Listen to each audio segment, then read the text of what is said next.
آپ ذرا غور کریں، ان کو نا بات منوانی بھی آتی تھی۔ اعلیٰ حضرت کا فتویٰ ہے کہ جمعے کی دوسری اذان جو ہے نا وہ خطیب کے سامنے کھڑے ہو کے نہیں دینی چاہیے، باہر دروازے پہ دینی چاہیے۔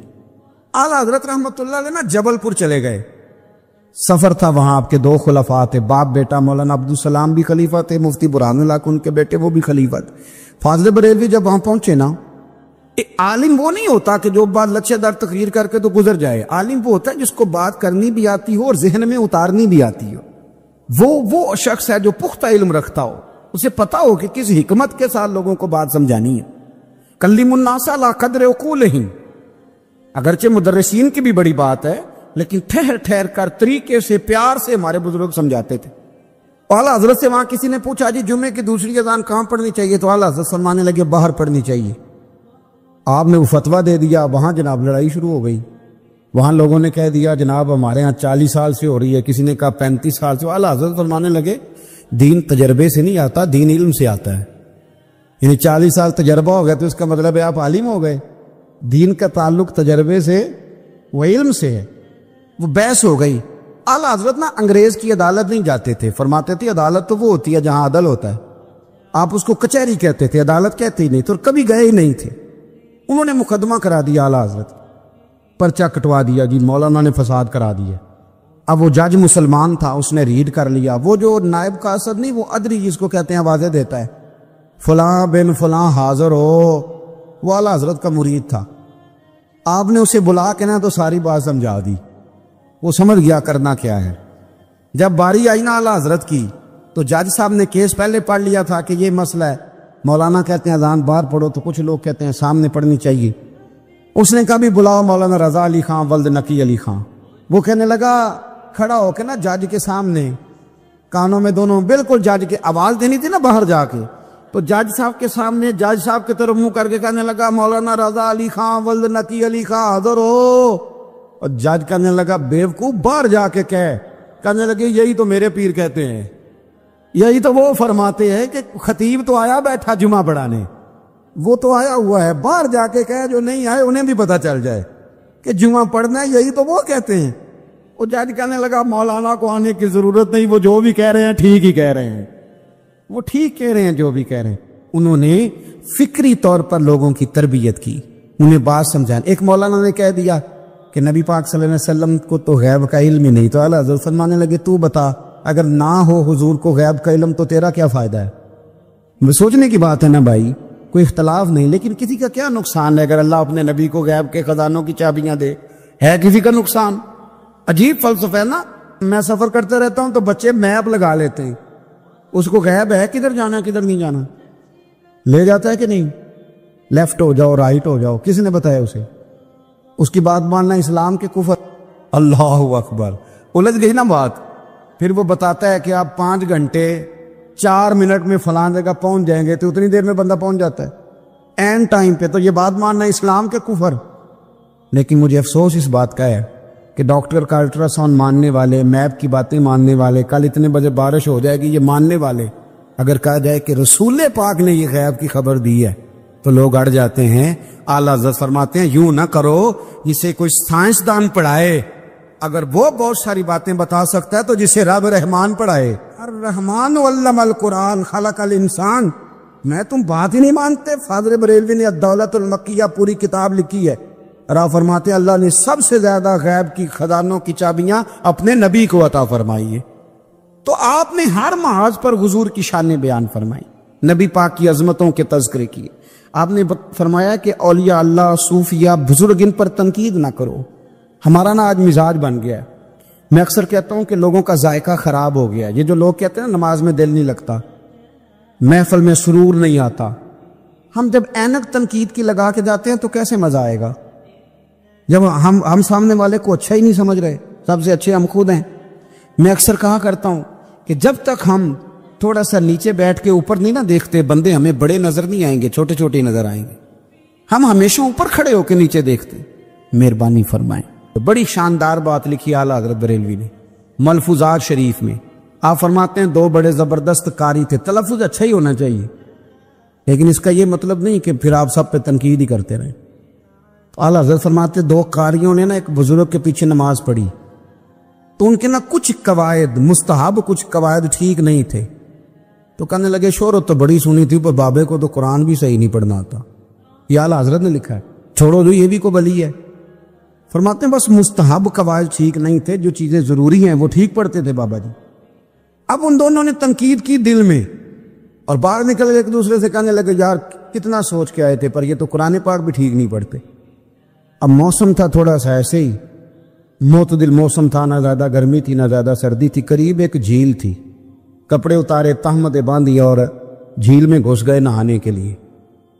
ایک شیر آیا تو کپڑے اٹھا کے لے گیا۔ اب بندہ پانی میں کتنی کو دیر رہ سکتا ہے، موسم بھی معتدل تھا، بڑی گرمی بھی بندہ زیادہ نہیں رہ سکتا، ٹھٹھرنے لگے، پریشان ہو گئے، کانپنے لگے، جائیں تو کدھر جائیں، بڑے پریشان۔ اب شیر بیٹھا ہے سامنے اور پہاڑی کے اوپر وہ بیٹھا، کپڑے لے کے اعلیٰ حضرت فاضل بریلوی رحمۃ اللہ تعالیٰ علیہ فرماتے ہیں کسی نے جا کے بزرگوں کو بتایا کہ وہ آپ کے مہمانوں کے کپڑے لے گیا شیر، تو ٹھٹھر رہے۔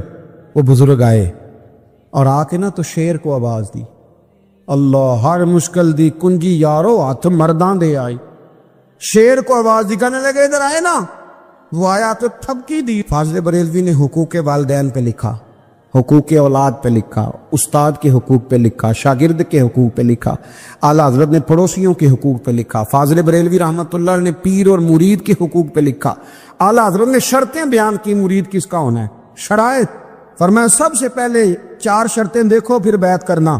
پہلی بات یہ کہ وہ بندہ اتنا عالم ہے کہ ضرورت کے مسئلے بتا سکے، جاہل کی بیعت جائز نہیں۔ اور دوسرے نمبر پہ فرمایا یہ بھی دیکھو کہ اعلانیہ گناہ تو نہیں کرتا، ظاہری طور پر شریعت کا پابند ہے۔ تیسرے نمبر پر یہ دیکھو اس کا سلسلہ متصل ہے، باقاعدہ کسی سے مرید ہوا ہے، سلسلہ اوپر تک صحیح چل رہا ہے۔ اور فرمایا چوتھا یہ ضرور یاد رکھنا کہ خلیفہ مجاز ہو، کسی شیخ کامل نے اسے اجازت بھی اپنی مرضی سے نہ بن کے بیٹھ گیا ہو کہ مجھے تویز مل گئے ہیں، یہ نہ ہو۔ فرمایا ان چیزوں کو دیکھو اور پھر پوری پابندیاں لگائیں۔ کسی نے پوچھا پیر اور مریدنی کا پردہ ہے؟ تو اعلیٰ حضرت فرمانے لگے نبی پاک کی جو بیویاں ہیں نا وہ مومنوں کی مائیں ہیں، ان کو قرآن نے مائیں کہا ہے، تو اگر اس ماں کا بیٹے سے پردہ ہے تو پھر مریدنی کا پیر سے پردہ کیوں نہیں؟ فرمایا واجب ہے مریدنی کے لیے پیر سے پردہ کرنا، واجب ہے۔ آپ کو ایک بزرگ تھے، انہوں نے اپنے ہاں جلسے پہ بلایا، جب آپ پہنچے تو وہ عورتوں کو ننگے منہ تعویذ دے رہے تھے، آپ نے دور سے دیکھا تو واپس آ گئے۔ وہ دوڑے پیچھے، کہنے لگے مولانا کچھ تو خیال کریں، لوگ کیا سوچیں گے، ایسے چلے گئے۔ تو آپ فرمانے لگے شاہ جی آپ نبی پاک کی شریعت کا خیال نہ کریں تو میں آپ کا خیال کروں؟ شریعت اسلامیہ کا خیال نہیں کر رہے، بے پردہ عورتوں میں بیٹھے ہو۔ وہ کہنے لگے میں توبہ کرتا ہوں، آج کے بعد نہیں کروں گا۔ فرمایا پھر ہاتھ بڑھائیے، پھر میں آپ کے ہاتھوں کے بوسے لیتا ہوں، اس لیے کہ اگر آپ مان گئے ہیں تو پھر ہمارا اختلاف نہیں۔ ساری زندگی دین کی پہرے داری کی۔ اعلیٰ حضرت رحمۃ اللہ علیہ نے آج سے 150 سال پہلے کہا تھا مسلمان اپنے بینک قائم کریں، اپنا سرمایہ۔ ایک جو باتیں آج کر رہے ہیں نا آپ کے لوگ دانشور، وہ 125 سال پہلے کہا تھا کہ اپنے بینک بناؤ، آپس میں مسلمان تجارت کریں۔ فرمایا اپنا پیسہ ایک دوسرے پر خرچ کرو، غریبوں کو وظائف دو، وہ سارے طریقے اپناؤ جو صحابہ نے اور محبوب کریم نے ہمیں عطا فرمائے۔ مسلمانوں کی فلاح پر انہوں نے بڑا کام کیا۔ وہ زمانہ اقبال پہلے کہا کرتے تھے سارے جہاں سے اچھا ہندوستان ہمارا، پھر اللہ نے توفیق دی تو کہنے لگے نہیں خاص ہے ترکیب میں قوم رسول ہاشمی۔ اعلیٰ حضرت اسی زمانے سے کہہ رہے تھے نہیں بھائی جو مصطفیٰ کے غلام ہیں ان کا منصب اور معیار الگ ہے، بڑی محبت سے زندگی گزاری، اللہ سے بڑا ڈرتے تھے۔ سید ایوب علی رضوی صاحب آپ کے خلیفہ ہیں، وہ کہتے ہیں ایک چھوٹا سا بچہ صبح صبح آ گیا، کہنے لگا حضور آپ کی کل دعوت کرنی آ جائیں گے؟ آپ نے فرمایا آ جاؤں گا۔ کہنے لگا میں یتیم ہوں، باپ میرا فوت ہو گیا اور میرا بڑے دل کرتا ہے آپ سے محبت ہو گئی۔ فرمایا کب آؤں؟ اس نے کہا کل آ جانا۔ کیا کھلاؤ گے؟ تو چنے کی دال اس نے جھولی میں ڈالی، کہنے لگا حضور میں لے آیا اور رات کو بھگاؤں گا، کل آپ کو کھلاؤں گا۔ آپ بیمار رہتے تھے، دوپہر کو سوجی کے بسکٹ کھایا کرتے تھے۔ سید صاحب کہتے ہیں جب وہ جانے لگا تو اعلیٰ حضرت فرمانے لگے اگر اجازت دو تو ایک بندہ ساتھ لے آؤں؟ کہنے لگا لے آؤ۔ فرماتے ہیں اس کے گھر گئے تو اندر بیٹھنے کی جگہ بھی نہیں تھی، 1000 کتاب کے مصنف، لاکھوں کروڑوں مریدوں کے پیر، امت مسلمہ کتنے بڑے لیڈر، کہتے ہیں اس نے نا گلی کے باہر دروازے کے باہر چٹائی بچھا دی، کہنے لگا حضور اندر جگہ نہیں ہے، میری اماں ہے اور آپ عورتوں سے بڑا پردہ کرتے ہیں۔ اعلیٰ حضرت باہر بیٹھ گئے زمین پہ، اس کو کہتے ہیں لاجپال پیر۔ باہر بیٹھ گئے، وہ چنے کی دال لایا اور باجرے کی موٹی روٹیاں۔ آپ کو تکلیف رہتی تھی پیٹ میں، آپ وہ چیزیں استعمال نہیں کرتے تھے، پر 1.5 روٹی کھائی۔ کھانے کے بعد کہا جائیں، کہنے لگا نہیں میری اماں آگ جلا رہی ہے، چائے پی کے جانا۔ وہ چائے آئی، جو بندہ سڑک سے گزرتا حضور یہاں بیٹھنے، فرمایا جاؤ کام کرو، دعوت ہماری ہے تمہاری نہیں، جاؤ اپنا کام کرو۔ وہاں بیٹھ کے کھانا کھایا۔ جب واپس نکلے تو اس بچے نے اجازت دی جائیے۔ واپس آئے تو کچھ چہرے پہ کمزوری کے آثار تھے، کچھ تکلیف پیٹ میں شروع ہو گئی۔ سید صاحب کہنے لگے حضور آپ نے کیا کیا، بیمار ہو جائیں گے۔ فرمانے لگے ایوب علی یار بیماری تو ٹھیک ہو جائے گی، پر تو نے دیکھا نہیں یتیم کا دل کتنا راضی ہو گیا ہے، کتنا راضی ہو گیا اس کا دل۔ دنیا میں کیوں نہ نبی پاک کی غلامی میں آ جائیں۔ وہ کہتے تھے دنیا، اعلیٰ حضرت نے کتاب لکھی ہے الامن والعلا، اس میں آپ فرماتے ہیں جو حضور کی پناہ میں آ جاتا ہے نا وہ بچ جاتا ہے۔ اللہ کرے آپ کو سمجھ آئے میری بات کی۔ جو حضور کی پناہ میں آ جاتا ہے، وہ جو دنیا دار رہتا ہے، مالدار رہتا ہے، حضور کی پناہ میں نہیں آتا وہ بے سکون رہتا ہے۔ فرماتے یہاں دنیا میں بھی حضور کی پناہ میں آ جاؤ، آج لے ان کی پناہ۔ اور آج دلیل آپ نے ابن ماجہ کی حدیث لکھی ہے، حضرت تمیم داری حدیث کے راوی ہیں، اعلیٰ حضرت نے لکھی ہے، فرماتے ہیں جو حضور کی پناہ میں آیا بچ گیا۔ دلیل دیتے ہیں، فرمایا انسان تو انسان، جانور بھی آتے تھے تو بچ جاتے تھے۔ حضرت تمیم داری رضی اللہ تعالیٰ عنہ فرماتے ہیں کہ ہم کھڑے تھے، ایک اونٹ دوڑتا ہوا آیا، نبی کریم صلی اللہ علیہ وسلم کے پہلے اس نے قدموں پہ سجدے کیے۔ صحابہ کہنے لگے حضور ہمیں بھی اجازت دیں۔ فرمایا وہ تو بے زبان ہے، اسے تو پتہ کوئی نہیں، پیش نظر ہے وہ نو بہار، سجدے کو دل ہے بے قرار، روکیے سر کو روکیے یہی تو امتحان ہے۔ فرمایا اسے کیا پتا، تم تو مکلف ہو شریعت کے، تمہیں اجازت نہیں ہے۔ اور اعلیٰ حضرت نے 2 ٹوک لکھا ہے، فرمایا سوائے خدا کے کسی کو تعظیمی سجدہ بھی حرام ہے۔ یہ نوٹ کر لیں میری بات۔ اور اعلیٰ حضرت نے فتاوی رضویہ میں لکھا ہے کسی قبر پہ جاؤ تو 4 ہاتھ دور کھڑے رہو۔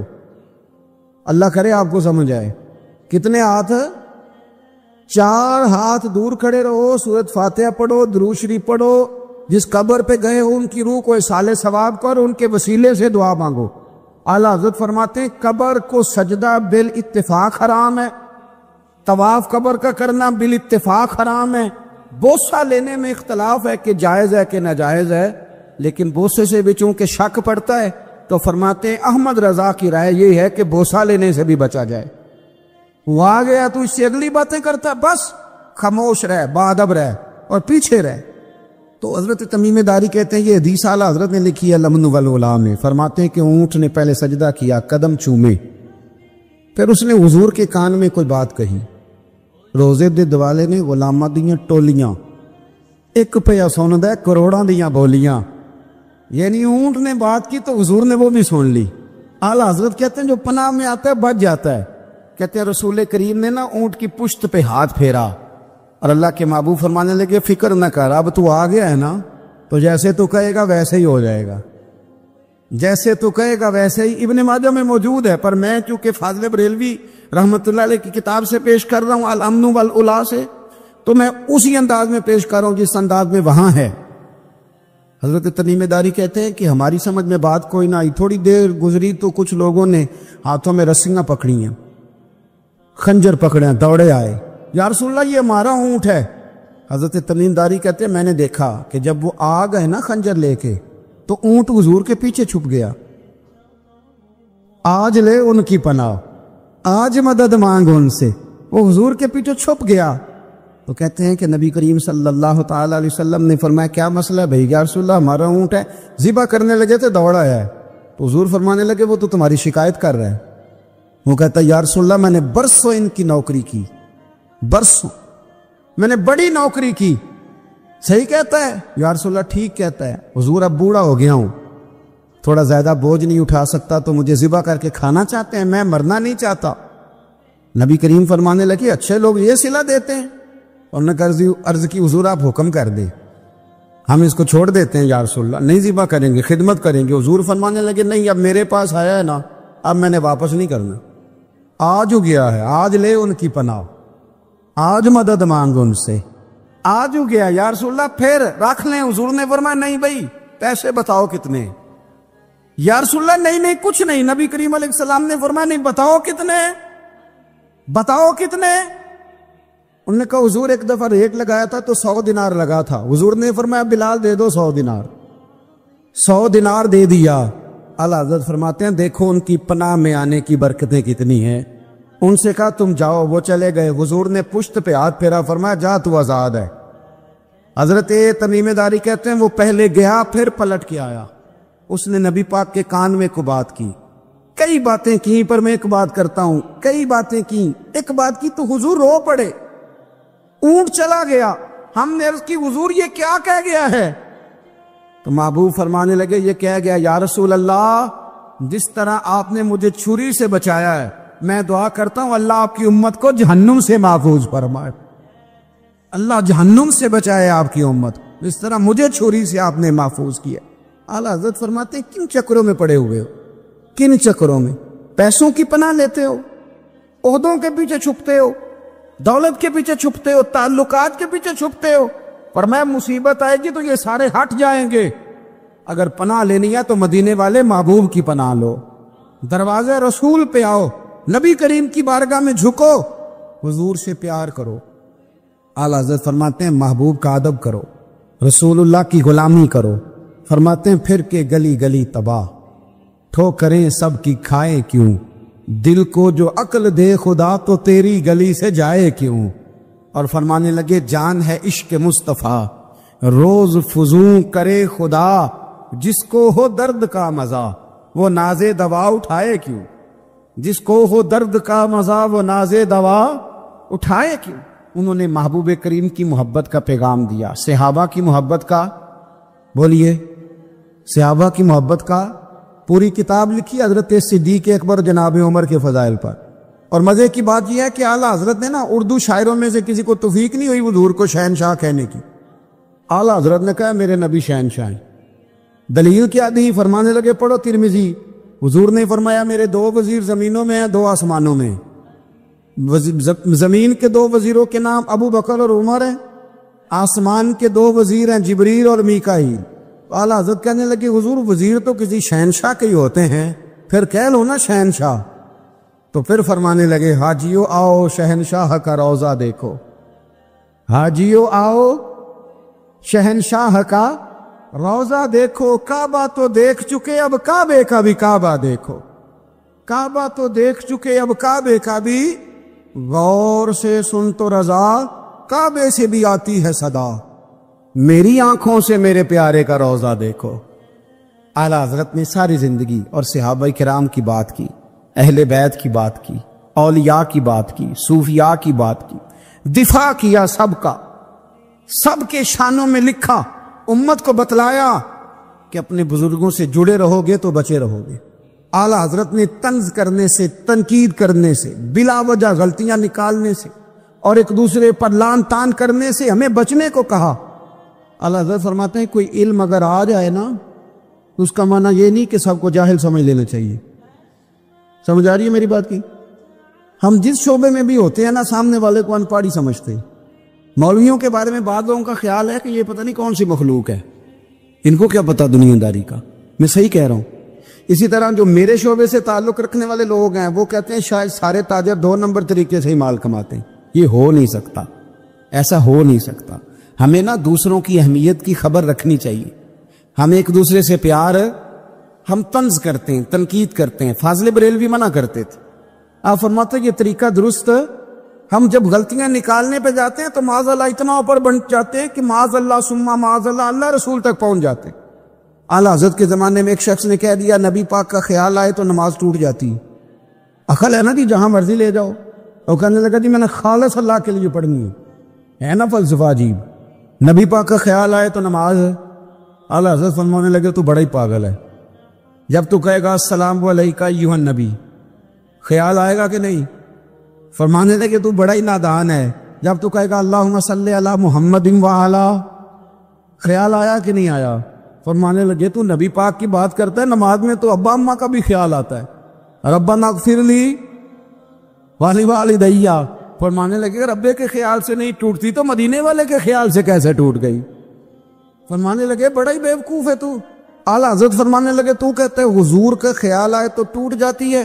فرمانے لگے جب تک حضور کا خیال آئے نہ نماز ہوتی ہی نہیں، جب تک حضور کا خیال نہ آئے نماز ہوتی ہی نہیں، سوال ہی نہیں پیدا ہوتا۔ لوگوں نے کہا جناب وہ کس طرح؟ تو اعلیٰ حضرت فرمانے لگے اللہ نے کہا قرآن میں واقعی الصلاۃ نماز پڑھو، یہ نہیں بتایا کتنی پڑھنی ہے، اور یہ بھی نہیں بتایا فجر کی کتنی پڑھنی ہے، یہ بھی نہیں بتایا ظہر کی، یہ بھی نہیں بتایا قیام کیسے کرنا ہے، ہمیں یہ بھی نہیں بتایا رکوع کیسے کرنا ہے۔ ہمیں کیسے پتہ چلا؟ جب صحابہ نے کہا نا رب کہتا ہے نماز پڑھیں تو کیسے پڑھیں، تو حضور فرمانے لگے سلو کما رأیتمونی اصلی، نماز اس طرح پڑھو کرو جس طرح مجھے پڑھتے ہوئے دیکھتے ہو۔ تو کہا یہ تو کیسی عجیب بات کر رہا ہے کہ نبی کریم صلی اللہ علیہ وسلم کا خیال آئے۔ اور پھر بڑی مزیدار بات، ایک شخص نے اعلیٰ حضرت سے آ کے اس زمانے میں نا ایک آریہ مذہب ہوتا تھا، اب اللہ کا شکر ہے وہ کوئی نہیں، اب ویسے جو بڑے نئے نئے مذہب نکل آئے ہیں، جو آدمی جتنا پڑھ جاتا ہے معاذ اللہ وہ ایک نئی بات ہی شروع کر دیتا ہے، اور جو انوکھی بات کرے اس کے پیچھے رش بھی زیادہ ہو جاتا ہے، سٹائل ذرا ہٹ کے ہو نا جی تو ذرا ماحول جلدی بن جاتا ہے۔ تو وہ آریہ مذہب تھا، تو وہ ایک آریہ آ گیا اعلیٰ حضرت کے پاس آ کے کہنے لگا کہ فرض کی اہمیت زیادہ ہے کہ سنت کی؟ تو اعلیٰ حضرت فرمانے لگے بھئی اہمیت تو فرض کی زیادہ ہے۔ تو کہنے لگے آپ کا وضو تو پھر سنت سے شروع ہوتا ہے، وضو میں پہلا فرض ہے منہ دھونا، اور آپ سب سے پہلے ہاتھ دھوتے ہیں، یہ بھی سنت، ناک میں پانی ڈالنا یہ بھی، کلی کرنا یہ بھی۔ میری بات کی سمجھ آ رہی ہے؟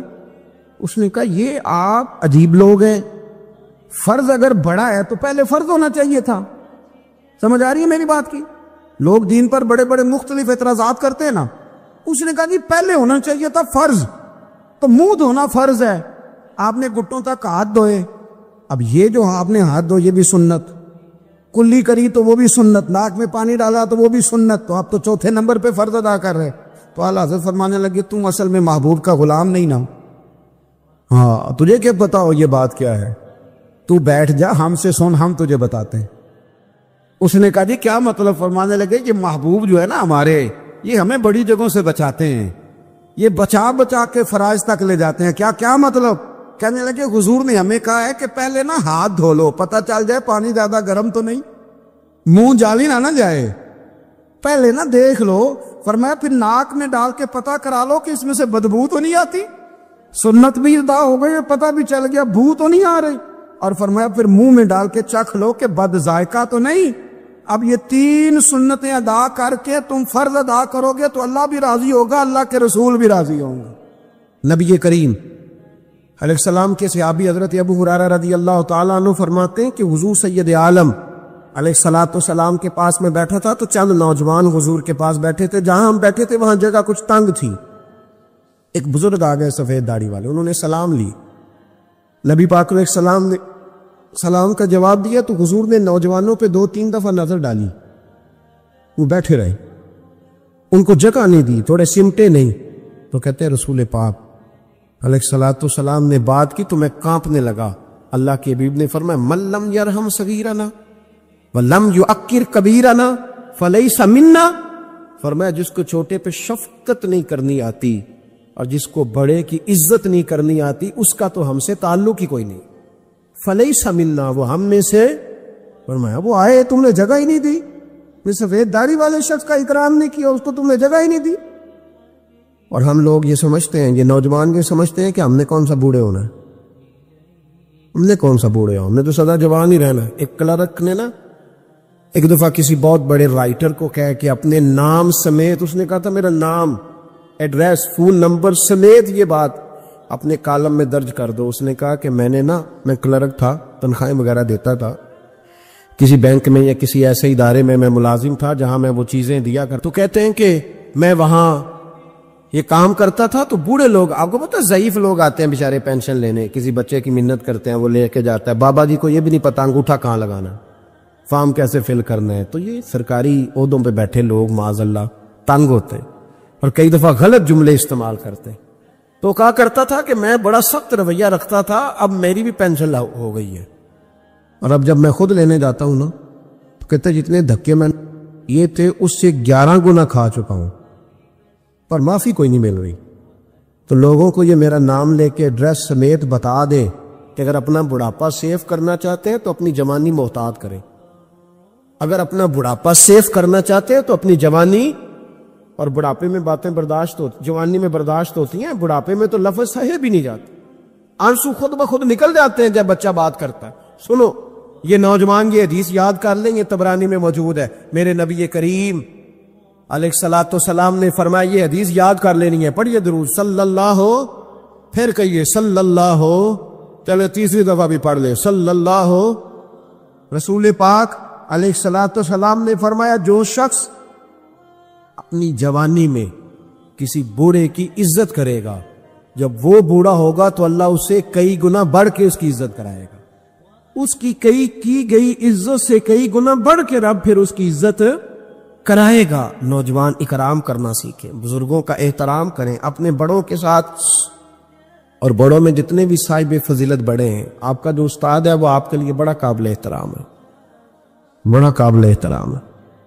میں ماسٹر کی ڈگری لینے کے بعد اب بھی کبھی گاؤں میں اپنی پرائمری کے ٹیچروں کو دیکھتا ہوں، اب بھی تو احساس پیدا ہوتا ہے کہ یہ اگر ہمیں وہ الف با تا سا نہ پڑھاتے شروع کی کتابیں، یہ المدہ عام نہ پڑھاتے تو پھر اس سے آگے بھی ہمیں پڑھنا نہ آتا۔ اور اگر آپ کو اللہ تعالیٰ سمجھ دے نا، توفیق دے، تو یہ سمجھے کہ جو چھوٹا استاد ہوتا ہے اس کی محنت زیادہ ہوتی ہے۔ ہاں یونیورسٹی والے جو ٹیچر ہیں وہ تو لیکچر دے کے چلے جاتے ہیں، تو وہ جس نے رٹا لگایا نا پہاڑے یاد کرانے کا، وہ جس نے آپ کو املا لکھنی سکھائی ہے نا، اس کی محنت، اگرچہ اس کی تعلیم میٹرک پی ٹی سی ہے، اگرچہ اب آپ اس سے کئی گنا زیادہ تعلیم حاصل کر گئے، لیکن اصل مشقت اس قاری صاحب کی ہے جس قاری نے آپ کو قاعدہ پڑھایا ہے، جس نے تلفظ ٹھیک کرایا ہے۔ ابتدائی کتابوں کے اساتذہ کی مشقت زیادہ ہوتی ہے، بڑے لوگ تو لیکچر دے کے چلے جاتے ہیں۔ تو بھائی ادب کرنا سیکھیں۔ میرے رسول پاک صلی اللہ علیہ وسلم نے ارشاد فرمایا، حضور فرمانے لگے ایک تیرا باپ وہ ہے جس کی صلب سے تو پیدا ہوا، اور ایک تیرا باپ وہ ہے جس نے اپنی بیٹی دے کے تجھے بیٹا بنایا، اور فرمایا ایک تیرا باپ وہ ہے جس نے تجھے تعلیم دی۔ وہ تیرا باپ ہے، اس کا اکرام کر، اس کا ادب۔ اور حضرت مولا علی شیر خدا نے تو شیروں جیسی بات ہی کر دی۔ بڑے لوگ بڑی بڑی باتیں، اتنی بڑی بات اس موضوع پر میں نے تلاش کیا ہے، میں نے بڑے لوگوں کو پڑھا ہے اس عنوان پر، لیکن اتنی بڑی بات کہیں نہیں ملی۔ حضرت علی المرتضیٰ رضی اللہ تعالیٰ عنہ فرمانے لگے جس نے مجھے ایک حرف سکھایا ہے وہ میرا استاد ہے، اگر وہ چاہے تو مدینے کے چوک میں کھڑا کر کے مجھے بیچ دے، میں اس کے ہاتھوں بکنے کو بھی تیار ہوں۔ وہ جس نے مجھے ایک حرف، اساتذہ کا احترام نہیں، اساتذہ پریشان، استاد تو بیچارہ روز کٹہرے میں کھڑا ہے، روز کٹہرے میں، روز لوگ اس کو کہتے ہیں کہ جناب آپ نے یہ بات کیسے کر دی، آپ کی جرت کیسے ہوئی۔ اور جو لوگ، میں ایک کالج میں تھا چند دن پہلے، تو وہاں میرے جاتے ایک جھگڑا شروع تھا کہ جناب ہم کب سے آئے بیٹھے ہیں، تو ٹیچر کہتی ہے کہ یہ پیریڈ ختم ہوتا ہے تو پھر چھٹی لینی ہے، تو پہلے چھٹی دے چونکہ ماں بدولت آ چکے ہیں۔ اکرام نہیں، جو قومیں ادب نہیں کرتی وہ تعلیم کبھی بھی حاصل ہے، اور تعلیم حاصل کر بھی لیں تو تعلیم کا فیض نہیں پا سکتے۔ فیض ادب سے ملتا ہے۔ امام اعظم ابو حنیفہ، امام ابو یوسف سے کسی نے کہا کہ یہ امام اعظم کیوں ہیں؟ فرمانے لگے یہ بڑے امام اس لیے ہیں کہ بڑا ادب کرتے، بڑے اس لیے ہیں کہ بڑا ادب۔ امام صاحب کے ساتھ 4-5 شاگرد بیٹھے تھے، ایک باغ میں آپ تشریف فرما تھے۔ تو اب تو ہمارے ہاں بڑی آسانی ہے، کتابوں کو آپ کمپیوٹر سے سرچ کر سکتے ہیں، حوالے بڑی آسانی سے مل جاتے ہیں۔ اب بھی بڑا مشکل ہوتا ہے، کتاب سے ڈھونڈنا بڑا مشکل ہے۔ ہم اپنے طالب علموں کو کبھی کہتے ہیں نا صرف کتاب ہی ڈھونڈ کے دے دو، تو وہ کہتے ہیں جی اس کو آپ لگایا ہی حروف تہجی کے حساب سے کریں تاکہ ہمیں یہ مشقت نہ کرنی پڑے۔ آپ اس کو حروف تہجی کے مشورے دیتے ہیں۔ کوئی کہتا ہے جی آپ فن کے لحاظ سے کتاب میں حدیث علیحدہ رکھا کریں، تفسیر علیحدہ رکھا کریں تاکہ ہمیں کوئی مطلب حرکت نہ کرنی پڑے۔ مشورے دیتے ہیں، چلو اچھے بچے بھی ہوتے ہیں، سارا کچھ ساتھ ساتھ ہی ہے۔ تخریج کا کام کرنا بڑا مشکل ہے آج بھی۔ جب آپ نے صحیح مطالعہ کرنا ہو تو پھر موبائل شوبائل بند کر کے ہی ہوتا ہے۔ جب آپ نے کسی چیز پہ ریسرچ کرنی ہے، اس کو ہر لحاظ سے اور ہر زاویے سے آپ پڑھنا چاہتے ہیں، پھر یہ مشقت والا کام۔ اس زمانے میں زیادہ مشقت ہوتی تھی، گرمی بڑی سخت تھی، تو امام اعظم رحمۃ اللہ علیہ نے 2-3 شاگرد منگا لیے۔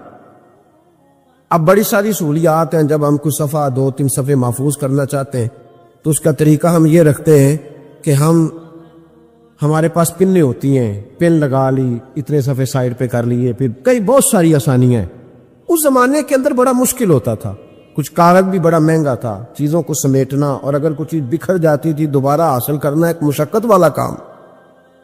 تو امام صاحب رحمۃ اللہ علیہ باغ میں بیٹھے تھے، کچھ حدیثوں پر کام ہو رہا تھا، ان کی جو روایات تھیں اس کے راوی جو تھے وہ مرتب کیے جا رہے تھے، چیزوں پر فقہ کے اصول بنائے جا رہے تھے، شاید 2 4 5 شاگرد بھی بیٹھے تھے، باغ کے ساتھ کچھ بچے کھیل رہے تھے، تو گیند گری ایک بچے کی۔ تو آپ کو پتہ ہے کہ ایک بچے کی ویسے ڈیوٹی لگائی جاتی ہے گیند ہی پکڑنے کی، کھڑا کرتے ہیں نا نہیں پیچھے اس کو کہ تو نے صرف گیند ہی پکڑنی ہے۔ مجھے چونکہ دلچسپی نہیں میچ سے، لہذا مجھے زیادہ نام وام نہیں آتے کہ اس کو کیا کہتے ہیں، تو اس کو کھڑا کیا تھا انہوں نے پیچھے۔ وہ گیند اچانک آ گئی نا جب باغ میں، تو بچہ دوڑا آیا، 12 14 سال کا بچہ، جب وہ آیا نا باغ میں تو امام صاحب نے آؤ دیکھا نہ تاؤ دیکھا، امام صاحب جھٹ سے اٹھ کے کھڑے ہو گئے، اور جب کھڑے ہوئے تو وہ کاغذ جو تھے وہ سارے بکھر گئے۔ اب امام صاحب کھڑے ہوئے تو شاگردوں کو بھی کھڑا ہونا تھا، وہ بھی سارے کھڑے ہو گئے، ان کا بھی سارا سامان بکھر گیا، ٹوٹ گیا، دائیں بائیں چیزیں ہو گئیں، بچہ چلا گیا، امام صاحب بیٹھ گئے، شاگرد بڑے ادب والے تو انہوں نے پوچھا بھی نہیں کیا معاملہ ہے۔ اب نئے سرے سے ساری ترتیب دوبارہ سے لگائی گئی، تھوڑی دیر گزری تو بچہ پھر باغ میں آ گیا، امام صاحب پھر اٹھ کے کھڑے ہو گئے، پھر ساری چیزیں بکھر گئی، تیسری دفعہ وہ پھر آ گیا، اب پتہ نہیں وہ کتنی دفعہ آئے گا، بار بار شاگردوں کو بھی اٹھنا پڑتا، وہ کاغذات سارے بکھر جاتے۔ بالآخر ایک شاگرد بول پڑے، کہنے لگے حضور یہ کو بچہ ہے کہ 100 دفعہ آئے گا؟ تو امام صاحب نے برجستہ جواب دیا، فرمایا اگر یہ 100 دفعہ آیا نا تو ابو حنیفہ 100 دفعہ اٹھ کے کھڑا ہوگا، میں کھڑا ہوں گا، تمہیں تو نہیں نا پابند کر رہا۔ کہ حضور ماجرا کیا ہے، کون ہے یہ بچہ؟ تو امام صاحب فرمانے لگے یہ میرے استاد کا پوتا ہے، یہ میرے شیخ کا پوتا ہے، میرے مرشد کا پوتا ہے، اصلہ نال جے نیکی کریے تے نسلاں تاک نہیں بھول دے، ہاں بے اصلہ نال نیکی کریے تے پھل کنڈیاں نال تول دے، یہ میرے حضرت کا پوتا ہے، اس گھر سے میں نے فیض لیا ہے۔ فرمایا میں نے نمک کھایا ہے، یہ کیسے ہو سکتا ہے کہ یہ آئے اور میں اٹھ کے کھڑا نہ ہوں، یہ 1000 دفعہ بھی آئے تو میں کھڑا ہوں گا۔ تو امام ابو یوسف فرماتے تھے اس دن مجھے سمجھ آئی کہ یہ جو امام صرف امام نہیں، امام اعظم ہے نا، یہ بڑے اس لیے ہے کہ انہوں نے ادب بڑے بڑے کیے ہیں، انہوں نے اکرام بڑے بڑے کیے۔ ہمارے ہاں تو اب اتنی پریشانی والا معاملہ، اتنی پریشانی والا سوچ نہیں سکتے، بالخصوص وہ لوگ جن کا بڑا ملت میں اکرام ہونا چاہیے تھا، بڑا اکرام۔ مجھے صحیح بتائیں کہ ایک مستند قرآن و سنت جاننے والا عالم کسی ولیمے میں جائے اور ساتھ ہی اب میں نے جائے تو قدر کس کی زیادہ ہو رہی ہوتی ہے، ہونی کس کی چاہیے؟ یہ تکلیف والا معاملہ ہے، تکلیف والا۔ یہاں ایک استاد کو ہتھکڑیاں لگی تو موم بتی مافیا سارا بول پڑا، اور 2 مہینے علماء کو جیلوں میں رکھا گیا، اور جرم نہیں بتایا گیا، اور قوم کیا کہہ رہی ہے؟ مذاق اڑا رہی۔ کچھ لوگ مذاق کرتے تھے، بھاگ رہے جی پولیس آ گئی، کس مطلب جرم کیا تھا؟ چور تھے، یہ ڈاکو تھے، اور بہت سارے تو ایسے تھے جو کسی کاز میں، کسی کام میں، کسی ایسی ایکٹیویٹی میں بیچارے شامل ہی نہیں تھے، مدرسین پڑھنے پڑھانے والے، اور ان کو پکڑ کر اندر ڈال دیا گیا۔ اور وہ لوگ جو خود بڑے بڑے دنوں تک سارا ملک بند کرتے رہے، انہوں نے یہ جرم کیا، کوئی پوچھنے والا نہیں تھا، کوئی نہیں تھا، کوئی پیچھے جانے والا نہیں۔ 2 مہینے، اور پھر کہا گیا 20 لاکھ اور پتہ نہیں کتنے لاکھ، اور پھر ڈائریکشن کا نہیں پتہ جانا کدھر ہے، زمانہ تو یہ بتایا ہی نہیں گیا۔ تو مجھے بتلاؤ یہ کیا ان لوگوں کا معاشرے میں کیا اکرام رہ گیا، کیا احترام رہ گیا؟ بہت سارے ایسے لوگ ہیں جن کے والد 2 مہینے جیل میں رہے، بچوں نے مدرسوں میں پڑھنا چھوڑ دیا ہے، کہ جو ہمارے ابے کا حشر ہوا ہمارا بھی تو وہی ہونا ہے نا، پڑھنا چھوڑ گئے طالب علم، انہوں نے کہا جی ہم سے نہیں یہ کام ہوتا۔ تو روز سیمینار کرتے ہو، یہ تھوڑے دن پہلے کراچی میں سیمینار تھا کہ ہرن کی پیدائش کم ہو گئی ہے، تو ایسے اقدامات کیے جائیں کہ ہرن جو ہے وہ زیادہ پیدا ہو۔ بہت بڑا سیمینار منعقد کیا گیا۔ آپ کو نہیں پتا کہ علماء کم رہتے جا رہے ہیں؟ پتہ ہے آپ کو؟ ڈھونڈنے سے عالم نہیں ملتا، بستیوں کی بستیاں خالی ہیں۔ کیوں؟ اس لیے کہ جو حشر کرتے ہیں نا ہم، خود ساری زندگی جو مرضی کرتا رہے، اور کسی عالم کا ننگا سر بھی دیکھ لے تو وہ 20 جگہ پہ ہم جا رہے تھے تھوڑے دن پہلے لاہور، تو آگے گاڑیوں کی بریک لگ گئی. وہ گاڑیوں کی بریک لگی تو بچے نے بریک لگا دی گاڑی کی، تو پیچھے سے ایک ڈرائیور نے آ کے دھڑام سے گاڑی ماری، اڑا دیا سارا کچھ پیچھے سے، سب ختم. اب اس کی سواریاں کرنے لگی کہ ہم تجھے وہاں سے کہتے آ رہے ہیں کہ تو چلاتا ادھر ہے دیکھتا ادھر ہے. بچے جلال کرنے لگے تو میں نے ان کا بازو تھام لیا. میں نے کہا پتر ہم جو کام کرتے ہیں نا یہ بڑا مظلومیت والا کام ہے. تم نے 2 منٹ بھی کسی سے بات کر لی نا، حالانکہ غلطی ساری اس کی ہے، اور ہم نے اسے کچھ بھی نہیں کہا. اس کی سواریاں ساری اس کے گلے پڑ رہی تھی کہ جو تو دیکھتا ادھر ہے چلاتا ادھر ہے، ساتھ میسج لکھ رہا ہے، تو ساتھ موبائل سن رہا ہے، تو کتنا پاگل ہے، کتنے لوگوں کی جان خطرے میں ڈال. تو میں نے کہا بیٹے تم ایک بات بھی کرو گے تو اس کی ویڈیو بن جائے گی. کہ یہ دیکھیں یہ پیر صاحب تبلیغ کرتے ہیں، ان کا حال دیکھیں. یہ فٹافٹ معاملہ، یہ اتنا سخت معاملہ، اتنی اذیت ناک یہ مسئلہ ہوتا جا رہا ہے، اتنا کربناک ہے یہ معاملہ. کسی نے کسی سے ہاتھ نہیں ملایا تو شور ہو گیا.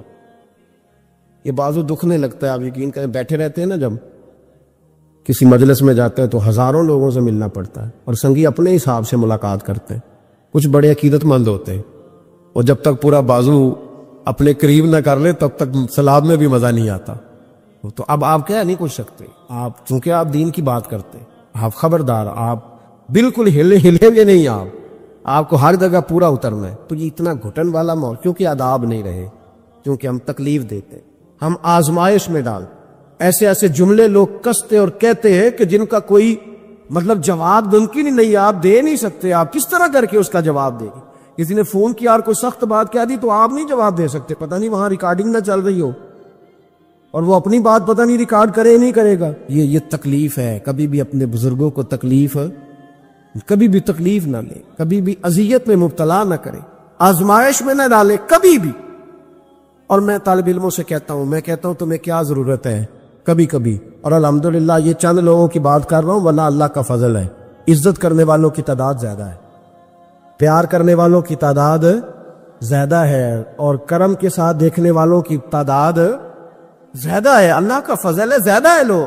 لیکن میں طالب علموں سے کہتا ہوں، میں یہ حدیثیں اکثر بیان نہیں کرتا کہ کہیں میرے دل میں یہ خیال نہ آئے کہ میں بھی ایسا ہوں. میں اس درجے کا بندہ نہیں ہوں، الحمدللہ صحیح کہہ رہا ہوں، میں اس درجے کا نہیں ہوں. پر یار کتنی شاندار بات ہے، کتنی بڑی علامہ اسماعیل حقی نے روایت لکھی ہے. میرے نبی کریم رسول رحمت صلی اللہ علیہ وسلم آقا دو عالم علیہ السلام نے فرمایا، حضور نے نہیں فرمایا کہ پیر میرا وارث ہے، نبی پاک نے یہ نہیں فرمایا کہ جو ساری زندگی رزق حلال کھائے وہ میرا وارث ہے، یہ نہیں فرمایا کہ 40 سال عشاء کے وضو سے فجر پڑے تو اب میرا سجادہ نشین ہو گیا. نہ، نبی پاک نے فرمایا یہ جو عالم ہے نا یہ میرے وارث ہے، یہ دین کے عالم میرے. اور کیا حسن ہے لفظوں کا، کیا وقار ہے. یقین کریں جب یہ حدیثیں پڑھتے ہیں نا تو روح پرواز کرتی ہے، اور دل کرتا ہے کہ وجہ اگر آ سکتا ہے تو اس بات پہ آ سکتا ہے. میرے مصطفیٰ کریم علیہ السلام نے فرمایا جس نے کسی عالم کی مدد کی سمجھے میں نے اپنے نبی کی مدد کی. فرمایا جس نے کسی عالم کو سہارا دیا وہ سمجھے میں نے اپنے نبی کو سہارا دیا. اور حضور فرمانے لگے جو کسی عالم کی صحبت میں بیٹھا وہ سمجھے میری صحبت میں بیٹھا ہے. اور حد ہو گئی، نبی کریم علیہ السلام نے فرمایا جس نے عالم کی زیارت کر لی سمجھے اس نے میرا دیدار کر لیا. اور فرمایا عالم کا چہرہ دیکھتے رہنا بھی عبادت ہے. اتنا بڑا درجہ.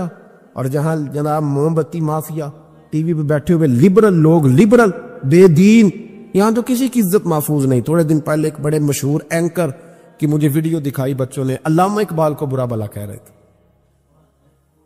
اور بڑے غلیظ. سنے آپ نے بھی، نام لینے کی ضرورت تو نہیں، پتہ نہ تھی جی میں بات نہیں کرتا جی، کسی ہم ذکر نہیں کرتے. میرا عرض کرنے کا مقصد یہ ہے کہ آپ اقبال مصور پاکستان، محسن پاکستان، اور ٹی وی پر بیٹھ کر آپ جب ایسی ہستیوں کے بارے میں جملے کسیں گے پیچھے کیا رہے گا؟ تکلیف نہ دے. کم از کم جو چلے گئے ان کے بارے میں تو نبی پاک نے فرمایا اذکروا محاسن موتاکم، جو مر جائے تو اس میں تو کمزوری ہو بھی تو اس کا ذکر نہ کرو، اس کی صرف اچھی اچھی باتوں کا ذکر کرو. یہ ظلم ہے، یہ زیادتی ہے. خیال فرمائے اپنے گزر. دیکھیں نا داتا علی اجمیری رحمت اللہ، پتہ کتنا بڑا شخص ہے. غوث اعظم جیلانی رحمت اللہ علیہ کا ایک قول ہے، آپ فرماتے ہیں کہ اگر میں علی بن عثمان حجویری کے زمانے میں ہوتا تو ضرور ان کی صحبت میں بیٹھتا. یعنی غوث پاک کہتے ہیں. چلو ہم تو داتا صاحب ویسے بھی نہیں جاتے، کبھی مال لینے لاہور گئے ہو نا تو باہر ہی کھڑے ہو کے کچھ لوگ سلام کر لیتے. کچھ لوگ کہتے ہیں جی میں نے پورے سال میں ایک پورا بندہ وہاں سجدہ کرتے دیکھا ہے, ایک پورا. تو میں کہتا ہوں جو ہر نماز کے وقت وہاں ہزاروں نماز پڑھتے ہیں وہ نہیں نظر آئے؟ جو ہزاروں لوگ وہاں جمعہ پڑھتے ہیں وہ نہیں دکھے تمہیں؟ جو سارا دن قرآن پاک کی تلاوت ہوتی ہے وہ نہیں نظر آئی؟ عجیب معاملہ. ایک صاحب مجھ سے کہنے لگے کہ داتا تو اللہ ہے. میں نے کہا اللہ کے 99 ناموں میں داتا نکال کے دکھاؤ, ہے کہیں؟ بولے لفظ ہی فارسی کا ہے. کیا عجیب مطلب ایسی منطق ہے لوگوں کی جو سمجھ سے بالا تر ہے. بھائی لفظ داتا اللہ کے 99 ناموں میں موجود نہیں ہے. داتا کا معنی آپ کیوں وہ کرتے ہو؟ پھر تو آپ کہیں گے کہ اماں سے بھی روٹی مانگنا جائز نہیں, کیونکہ داتا کا معنی دینے والا ہے. تو اماں روٹی پکا کے دیتی ہے کہ نہیں؟ ابا پیسے دیتا ہے کہ نہیں؟ عجیب فلسفہ ہے لوگوں کا, ہر بات کا الٹ مطلب. بزرگوں تک کو لوگ تکلیف دیتے ہیں, اذیت دیتے, آزمائش میں مبتلا کرتے ہیں. اور ایسی اعلیٰ حضرت فاضل بریلوی رحمۃ اللہ علیہ کے چھوٹے صاحبزادے تھے حضور مفتی اعظم ہند مولانا مصطفیٰ رضا خان صاحب رحمت. 1.25 کروڑ آدمی مرید تھا, اور حضرت کے لاکھوں میں محدثین شاگرد تھے. لیکن تنقید کرنے والوں کو موقع مل جاتا ہے نا. حضرت بڑی دور گئے تھے ایک جگہ پہ, بڑی دور. تو ایک سیٹھ صاحب کہنے لگے کہ میرا بڑا دل کرتا ہے کہ وہ میرے گھر میں قیام کرے, بڑی میری خواہش ہے. کہ چلو ٹھیک ہے آپ کے گھر قیام کرتے ہیں. حضور مفتی اعظم نا رات کو ان کے گھر میں قیام کیا. اب مسافر کے لیے تو اللہ تعالیٰ نے نماز عادی کر دی ہے. 4 فرضوں والی نماز ہے تو رب کریم نے 2 فرض کر دی. سنتوں اور نفلوں میں اجازت دے دی, پڑھے کوئی تب بھی ٹھیک ہے, نہ پڑھے تب بھی ٹھیک ہے.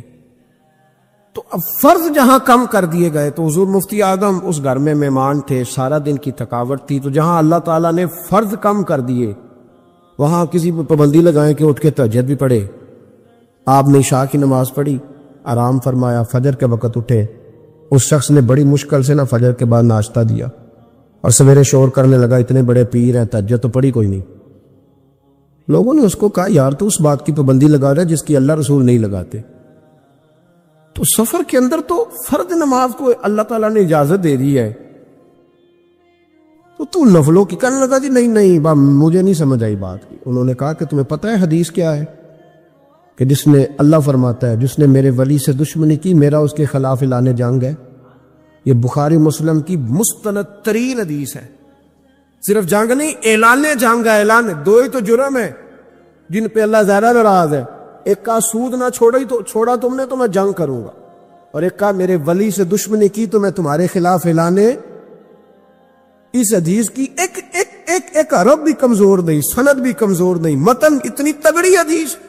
حضرت معاذ ابن جبل رضی اللہ تعالیٰ عنہ نبی پاک صلی اللہ علیہ وسلم کے روزے پر بیٹھ کے رو رہے تھے. یہ ابو داؤد شریف کی حدیث. حضرت عمر آگے کا روتے کیوں؟ فرمانے لگے مجھے 2 حدیثوں نے پریشان کر دیا. ایک تو نبی پاک نے فرمایا چھوٹی سی ریاکاری بھی شرک ہے, اگرچہ شرک اصغر ہے پر انسان سے غلطی ہو ہی جاتی ہے. اور دوسرا حضور نے کہا ہے کہ جس نے ولی سے دشمنی کی میرا اعلان جنگ ہے. تو عمر مجھے کیسے پتا چلے گا کہ کون ولی ہے؟ حضرت عمر نے کہا بہتر یہ ہے کہ تو سب کی عزت کیا کر, سب کا اکرام کر. لیکن یہاں تو لوگ معاف ہی نہیں کر رہے. غوث پاک پر بھی فتویٰ ہے, داتا علی اجویری پر بھی فتویٰ ہے, خواجہ معین الدین, پتہ نہیں یہ کون سا دین ہے, کون سا مذہب ہے جس میں پچھلا کوئی بھی ٹھیک نہیں تھا, جو آج پیدا ہوا صرف وہ ٹھیک ہے, جو جتنا زیادہ بدتمیز ہوتا ہے اتنا زیادہ عروج پاتا ہے. تو میں کہتا ہوں امام بخاری کو بھی نہیں مانتا. کیوں مانا تو نے امام بخاری کو؟ امام بخاری کو مانو گے تو بخاری مانو گے, امام مسلم کو مانو گے تو مسلم شریف کو. کیا فلسفہ ہے؟ بغیر کسی امام کے تو حدیث تک پہنچ ہی نہیں سکتا. جانا ڈائریکٹ جا کے لے نبی پاک سے حدیث, امام بخاری کے بخیر لے, تیرا پتہ چلے. جب امت میں جتنے لوگ گزر گئے سینکڑوں سالوں میں وہ سارے غلط تھے, جو آج پیدا ہوا وہ ٹھیک ہے. کوئی ٹی وی پہ بیٹھ گیا, کوئی یوٹیوب پہ بیٹھ گیا, سارے غلط تھے جی میں نیا آیا ہوں میں ٹھیک ہوں. یہ کیسے ہو سکتا ہے؟ بدتمیزوں کو عروج ملے گا. تو نبی کریم علیہ السلام نے فرمایا اللہ کا اعلان جنگ ہے, یہ بخاری مسلم ہے, یاد رکھنا. کبھی ذہن میں بھی کسی اللہ کے نیک بندے کے بارے میں برا خیال نہ پیدا کرنا. اعلان جنگ ہے رب کریم کا. تو کہنے لگا جی تہجد نہیں پڑھی. لوگوں نے بڑا سمجھایا کہ یار کوئی بات تو نے غیر شرعی دیکھی ہے تو وہ کر, لیکن تو جہاں بیٹھتا ہے غیبت کرتا ہے, جہاں بیٹھتا ہے کوئی غیر شرعی بات دیکھی ہے تو بیان کر. ہم کہنے لگا جی نہیں, چونکہ بڑا سیٹھ تھا، جب اسے اتنی زیادہ بات کی تو حضور مفتی اعظم ہند کو تکلیف ہوئی. جاگ رہے ہیں ہم لوگ؟ آپ رو پڑے، فرمانے لگے اسے ایسا نہیں کرنا چاہیے تھا. میری کوئی غلط بات دیکھتا تو تبصرہ کرتا. آپ کی آنکھوں میں آنسو کیا آئے؟ اس کے گھر میں تو آگ لگ گئی. کہتا ہے صرف وجود کے کپڑے بچے، باقی ہر شے جل گئی. اور پھر میں 2 سال محنت کرتا رہا کہ دوبارہ میرا گھر، میرا کاروبار مضبوط ہو جائے، نہ ہو سکا. پھر ایک دن تڑپا، کسی نے کہا وہاں چلا جا، معافی لے لے. تجھے پتا ہے جب کوئی ولی کا بے ادب ہوتا ہے تو پھر رب اس کا کیا حال کرتا ہے. وہاں چلا جا، بچ جائے گا. آیا حضور مفتی اعظم کی خدمت میں، دروازے پہ داخل ہوا تو آپ فرمانے لگے تو نے اچھا کیا تو آ گیا، اور اب تجھے معافی مانگنے کی ضرورت نہیں، جا میں بغیر معافی مانگے ہی تجھے معاف کرتا ہوں. وہ کہتا ہے اگلے دن سے ہی میں نے اپنا رویہ. حضرت جنید بغدادی، یہ داتا صاحب نے لکھا ہے، حضرت جنید بغدادی نے نا ایک نوجوان کی تربیت کی. اسے ادھر دیکھیں میری طرف. جنید بغدادی نے اسے تعلیم دی. وہ اکثر آتا، آپ پڑھاتے، پیار کرتے، محبت کرتے.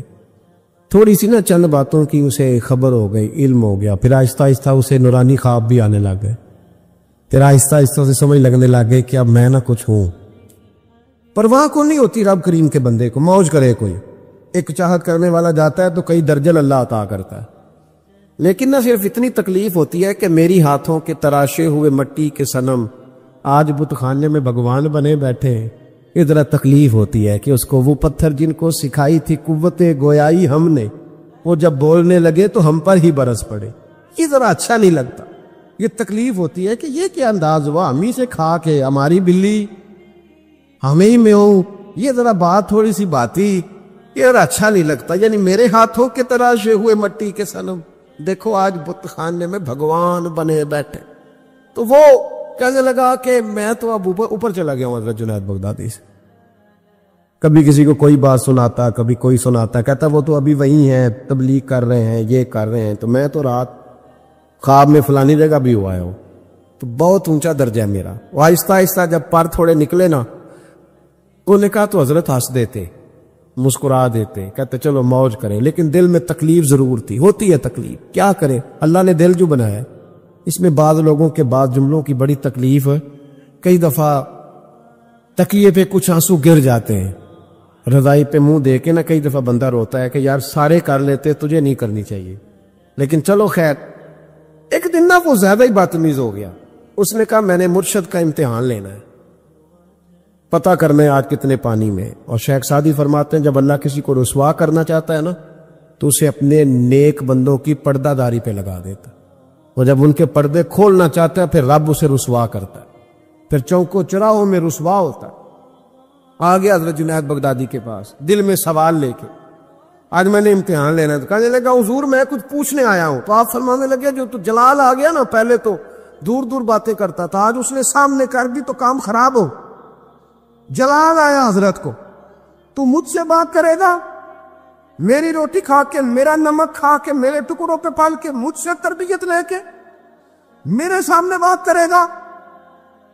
فرمایا تو چھوڑ، تیرے دل میں سوال کیا، میں بتاؤں تو کیا پوچھنے آیا ہے؟ تو فلانا فلانا سوال لے کے آیا تھا. لگا حضور ہاں. فرمایا بتا، جواب لفظوں میں لینا ہے کہ معنوں میں لینا ہے؟ کیونکہ حضرت جلال میں تھے تو کچھ نہ بول سکا. فرمانے لگے چل میں تجھے دونوں میں ہی دیتا ہوں، چل میں تجھے دونوں میں ہی دیتا ہوں، لفظوں میں بھی دیتا ہوں، معنوں میں بھی دیتا ہوں.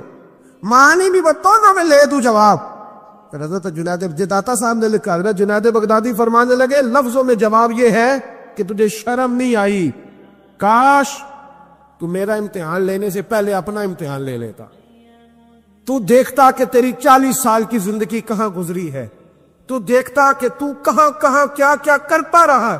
میرا یہ تو جواب ہے تیرا لفظوں میں، اور معنوں میں جواب یہ ہے کہ جا میں نے تجھ سے تیری ولایت چھین لی، جا میں نے تیرا نور چھین لیا، تو رب کے بندوں کو ستانے آیا ہے، جا اب میں نے تجھ سے سارا کچھ واپس لے لیا. یہ لفظ جب حضرت کی زبان سے نکلے تو اس کا منہ کالا سیاہ ہو گیا، منہ سے پانی کی رطوبتیں نکلنے لگی، وجود کانپنے لگا، پیروں میں گرا. آپ فرمانے لگے اٹھ کے چلا جا، اب معافی اسی وقت ملے گی جب رب تجھے معاف کرے. تو بھاگ جا. چھوٹی بات ہے اللہ کے ولی کے بارے میں ہی گفتگو کرنا اور لمبی لمبی زبان کھول کے کرنا اور صبح اور شاموں میں کرنا, اتنے سخت جملے کہہ دینا. او بھائی, ایم ایل اے کے دوست کے بارے میں تو بات نہیں کر سکتا, تو منسٹر کے یار کے بارے میں بات نہیں کر سکتا, تیری جرت نہیں ہوتی. تو آر پی او اور اسسٹنٹ کمشنر کے یار کے بارے میں بات نہیں کر سکتا, تو بتا تو نے اللہ کے دوست کے بارے میں بات کیسے کر لی, رب کے دوست کے بارے میں. وقت میرا ختم ہو گیا, پر ایک بات سنانی بڑی ضروری ہے. حضرت مرزا مظہر جانا رحمت اللہ علیہ فرماتے ہیں, دلی میں ایک درویش تازی بارش ہوئی تھی تو لکڑی کے جوتے پہنے کھڑاؤں میں اللہ اللہ کرتا گزر رہا. ایک طوائف اور اس کا تماش بین یار سیڑھیوں سے نیچے اتر کے نا, چھت سے نیچے اتر کے سیڑھیوں میں بیٹھے, تو بابا لکڑی کے جوتے پہنے چیکڑ تھا, موج میں جا رہا. اس طوائف کے کپڑوں پہ تھوڑا سا کیچڑ پڑ گیا تو اس کا یار اٹھ کے آیا, اس نے تھپڑ مارا بزرگ کے منہ پہ, کہنے لگا دیکھ کے نہیں چلا جاتا. بابا جی کہنے لگے بیٹے اللہ تیرا بھلا کرے, واقعی بوڑھا ہو گیا, اب صحیح نظر نہیں آتا, غلطی ہو گئی. تھوڑا سا آگے گئے تو ٹھنڈ کا موسم تھا, ایک حلوائی دودھ گرم کر رہا تھا. اس نے بابا جی کو آتے دیکھا تو بھاگ کے گیا, بازو سے پکڑا, پھٹے پہ بٹھایا, گرم دودھ کا پیالہ دیا. بابا جی نے بسم اللہ شریف پڑھ کے دودھ پیا, پورا پیالہ پی کے کہنے لگے یا اللہ تو کتنا بے نیاز ہے, کہیں دودھ پلاتا ہے کہیں تھپڑ مرواتا ہے, نہ میں اسے جانتا ہوں نہ اسے جانتا ہوں, اس نے تھپڑ مار دیا, اس نے دودھ پلا دیا. بابا جی وہیں بیٹھے تھے تو پیچھے سے لوگ دوڑے آ کے, نے آگے کہا بابا اللہ کے ولی بد دعا تو نہیں دیتے. فرمایا کیا ہوا؟ کہا وہ جس نے آپ کو تھپڑ مارا تھا نا, وہ چھاچ پہ چڑھا ہے, اس کا پیر پھسلا ہے, گردن کے بل گرا, من کا ٹوٹ گیا تو مر گیا ہے. بابا جی کہنے لگے اللہ کی قسم میں نے کوئی بد دعا نہیں دی. کہا نہیں آپ نے دی ہے. فرمایا نہیں دی. اس نے کہا دی ہے. تو بابا جی کہنے لگے پھر اصل بات سنا دوں. کیا سناؤ؟ فرمانے لگے اصل بات یہ ہے کہ میرے پیروں سے مٹی اڑی, اس کے یار کے کپڑوں پہ پڑی, اسے برا لگا تو اس نے مجھے مارا, جب اس نے مجھے مارا تو پھر میرے یار کو برا لگا, پھر میرے یار کو برا لگا, اس نے اسے مار دیا, میں نے تو لفظ بھی ادا نہیں کیے. لیکن کوئی اللہ کے ولیوں کو لاوارث نہ سمجھے, اس لیے کہ جب رب کریم کے ولی کے دل کو تکلیف ہوتی ہے تو پھر عرش کا مالک بدلے لیتا ہے.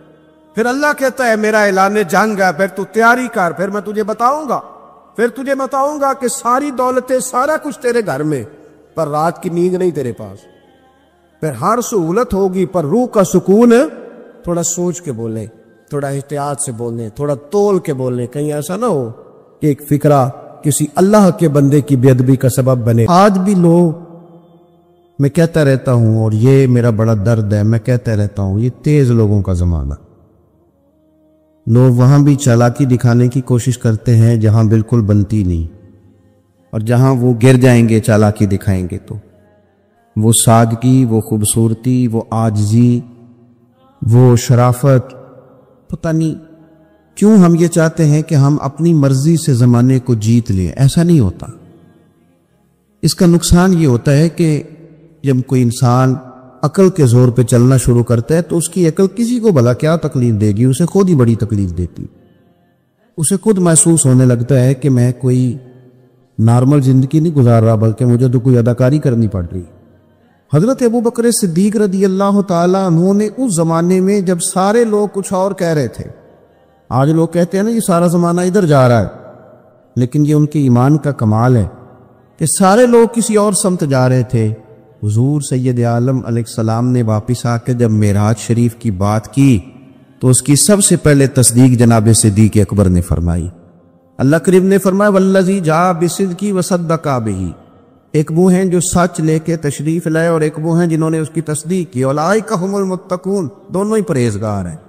یہ پرہیزگار ہیں, اللہ سے ڈرنے والے, غیر مشروط محبت اور لا محدود وفاداری. غیر مشروط, ہم نہ شرطیں لگا کے پیار کرتے ہیں, شرطیں لگا کے. نماز پڑھتا ہوں تو میرے رزق میں برکت بھی ہونی چاہیے, بھئی نہ برکت ہوگی تو نہیں پڑھو گے. سوال ہے, میں اب نیک کام کرتا ہوں تو لوگ میری عزت بھی کریں, تو اگر لوگ عزت نہیں کریں گے تو نیک کام چھوڑ جائیں گے. یہ شرطیں ہم نے لگائی ہیں, اس لیے ہم کئی دفعہ محبت نہیں کر رہے ہوتے, تجارت کر رہے ہوتے. تجارت, اور تجارت ٹھیک ہے, پھر اگر آپ کسی کے ساتھ تجارت کر رہے ہیں تو سامنے والا بھی تجارت ہی کر رہا ہے. پھر سودا بیچ لو, سودا خرید لو, سودا خرید لو, سودا بیچ لو, یہی کچھ ہوگا.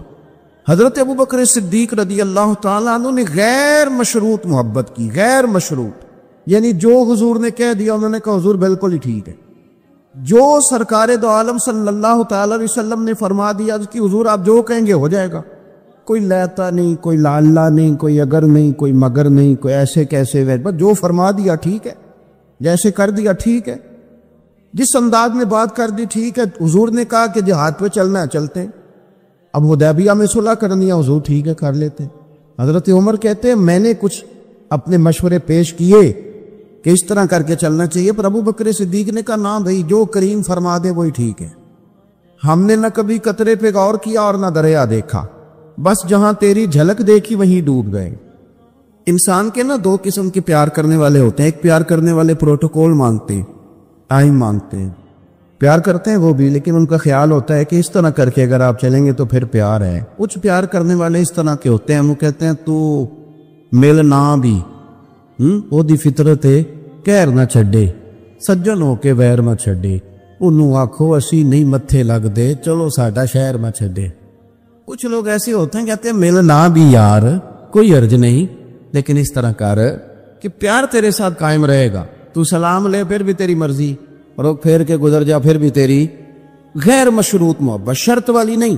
پھر کیا ہوتا ہے کہ آپ کسی پہ بوجھ نہیں بنتے، آپ کسی کو تکلیف نہیں دیتے، آپ کسی کو اذیت نہیں دیتے، لیکن اگر آپ بوجھ بنیں گے، آپ اپنا آپ بتائیں گے، اپنا آپ دکھائیں گے، اپنا آپ مسلط کریں گے، محبت کمزور ہو جائے گی۔ نبی پاک صلی اللہ تعالی علیہ وسلم کی نا آپ کو 20 حدیثیں ملیں گی جناب صدیق اکبر رضی اللہ تعالیٰ عنہ کی شان میں، اور ظاہر ہے جو پڑھنے والا ہے جتنا زیادہ مطالعہ رکھتا ہے اتنی زیادہ چیزیں ملیں گی۔ میں کھڑا ہو جاتا ہوں نا جو حدیث پڑھ کے، اور جو میری بڑی تربیت کرتی ہے، اور میں سمجھتا ہوں کہ یہ جو انفرادی زندگی ہے نا ان کی، یہ جو انوکھا رنگ ہے یہ بڑا نرالا ہے۔ حدیث پاک سنیے گا اور اس کے پہلوؤں پر غور فرمائیے گا۔ نبی پاک صلی اللہ تعالی علیہ وسلم فرماتے ہیں میرے پاس جس کا بھی مال آیا نا میں نے امانت سمجھ کے خرچ کیا۔ مال غنیمت بھی آیا ہے، حضرت عثمان غنی نے بھی مال دیا، جناب عبد الرحمن ابن عوف نے بھی مال دیا۔ جس بندے کا بھی مال آیا ہے نا میں نے امانت سمجھ کے خرچ کیا ہے۔ کیا لفظ ہیں، کیا حسن ہے، کیا تاثیر ہے، کیا اپنائیت ہے۔ حضور فرماتے ہیں جس کا مال آیا اور لوگوں میں نے امانت سمجھ کے خرچ کیا، پر جب ابو بکر کے پیسے آئے نا میں نے اپنے سمجھ کے خرچ کیے، یہ اپنے، ان کا کوئی مسئلہ نہیں۔ میں نے کہا کہ میں یہ نہیں کہتا کہ یہ سب سے بڑی فضیلت کی حدیث ہے، علماء کی اپنی اپنی رائے ہے، جو حدیث پاک پڑھنے والے لوگ ہیں طلباء اساتذہ ان کی اپنی، میری یہ رائے ہے کہ یہ جو جملہ ہے نا یہ والا، یعنی جس کے مال کوئی بندہ اپنا مال کہہ لے، دیکھیں نا کچھ جگہوں پہ آپ پوچھتے ہیں کہتے ہیں یار یہ ذرا ضرورت ہے مہربانی کر، اور کچھ پیسے ایسے ہوتے ہیں آپ اٹھا لیتے ہیں کہتے ہیں انہیں کچھ نہیں کہنا، یہ حد ہے اپنائیت کی۔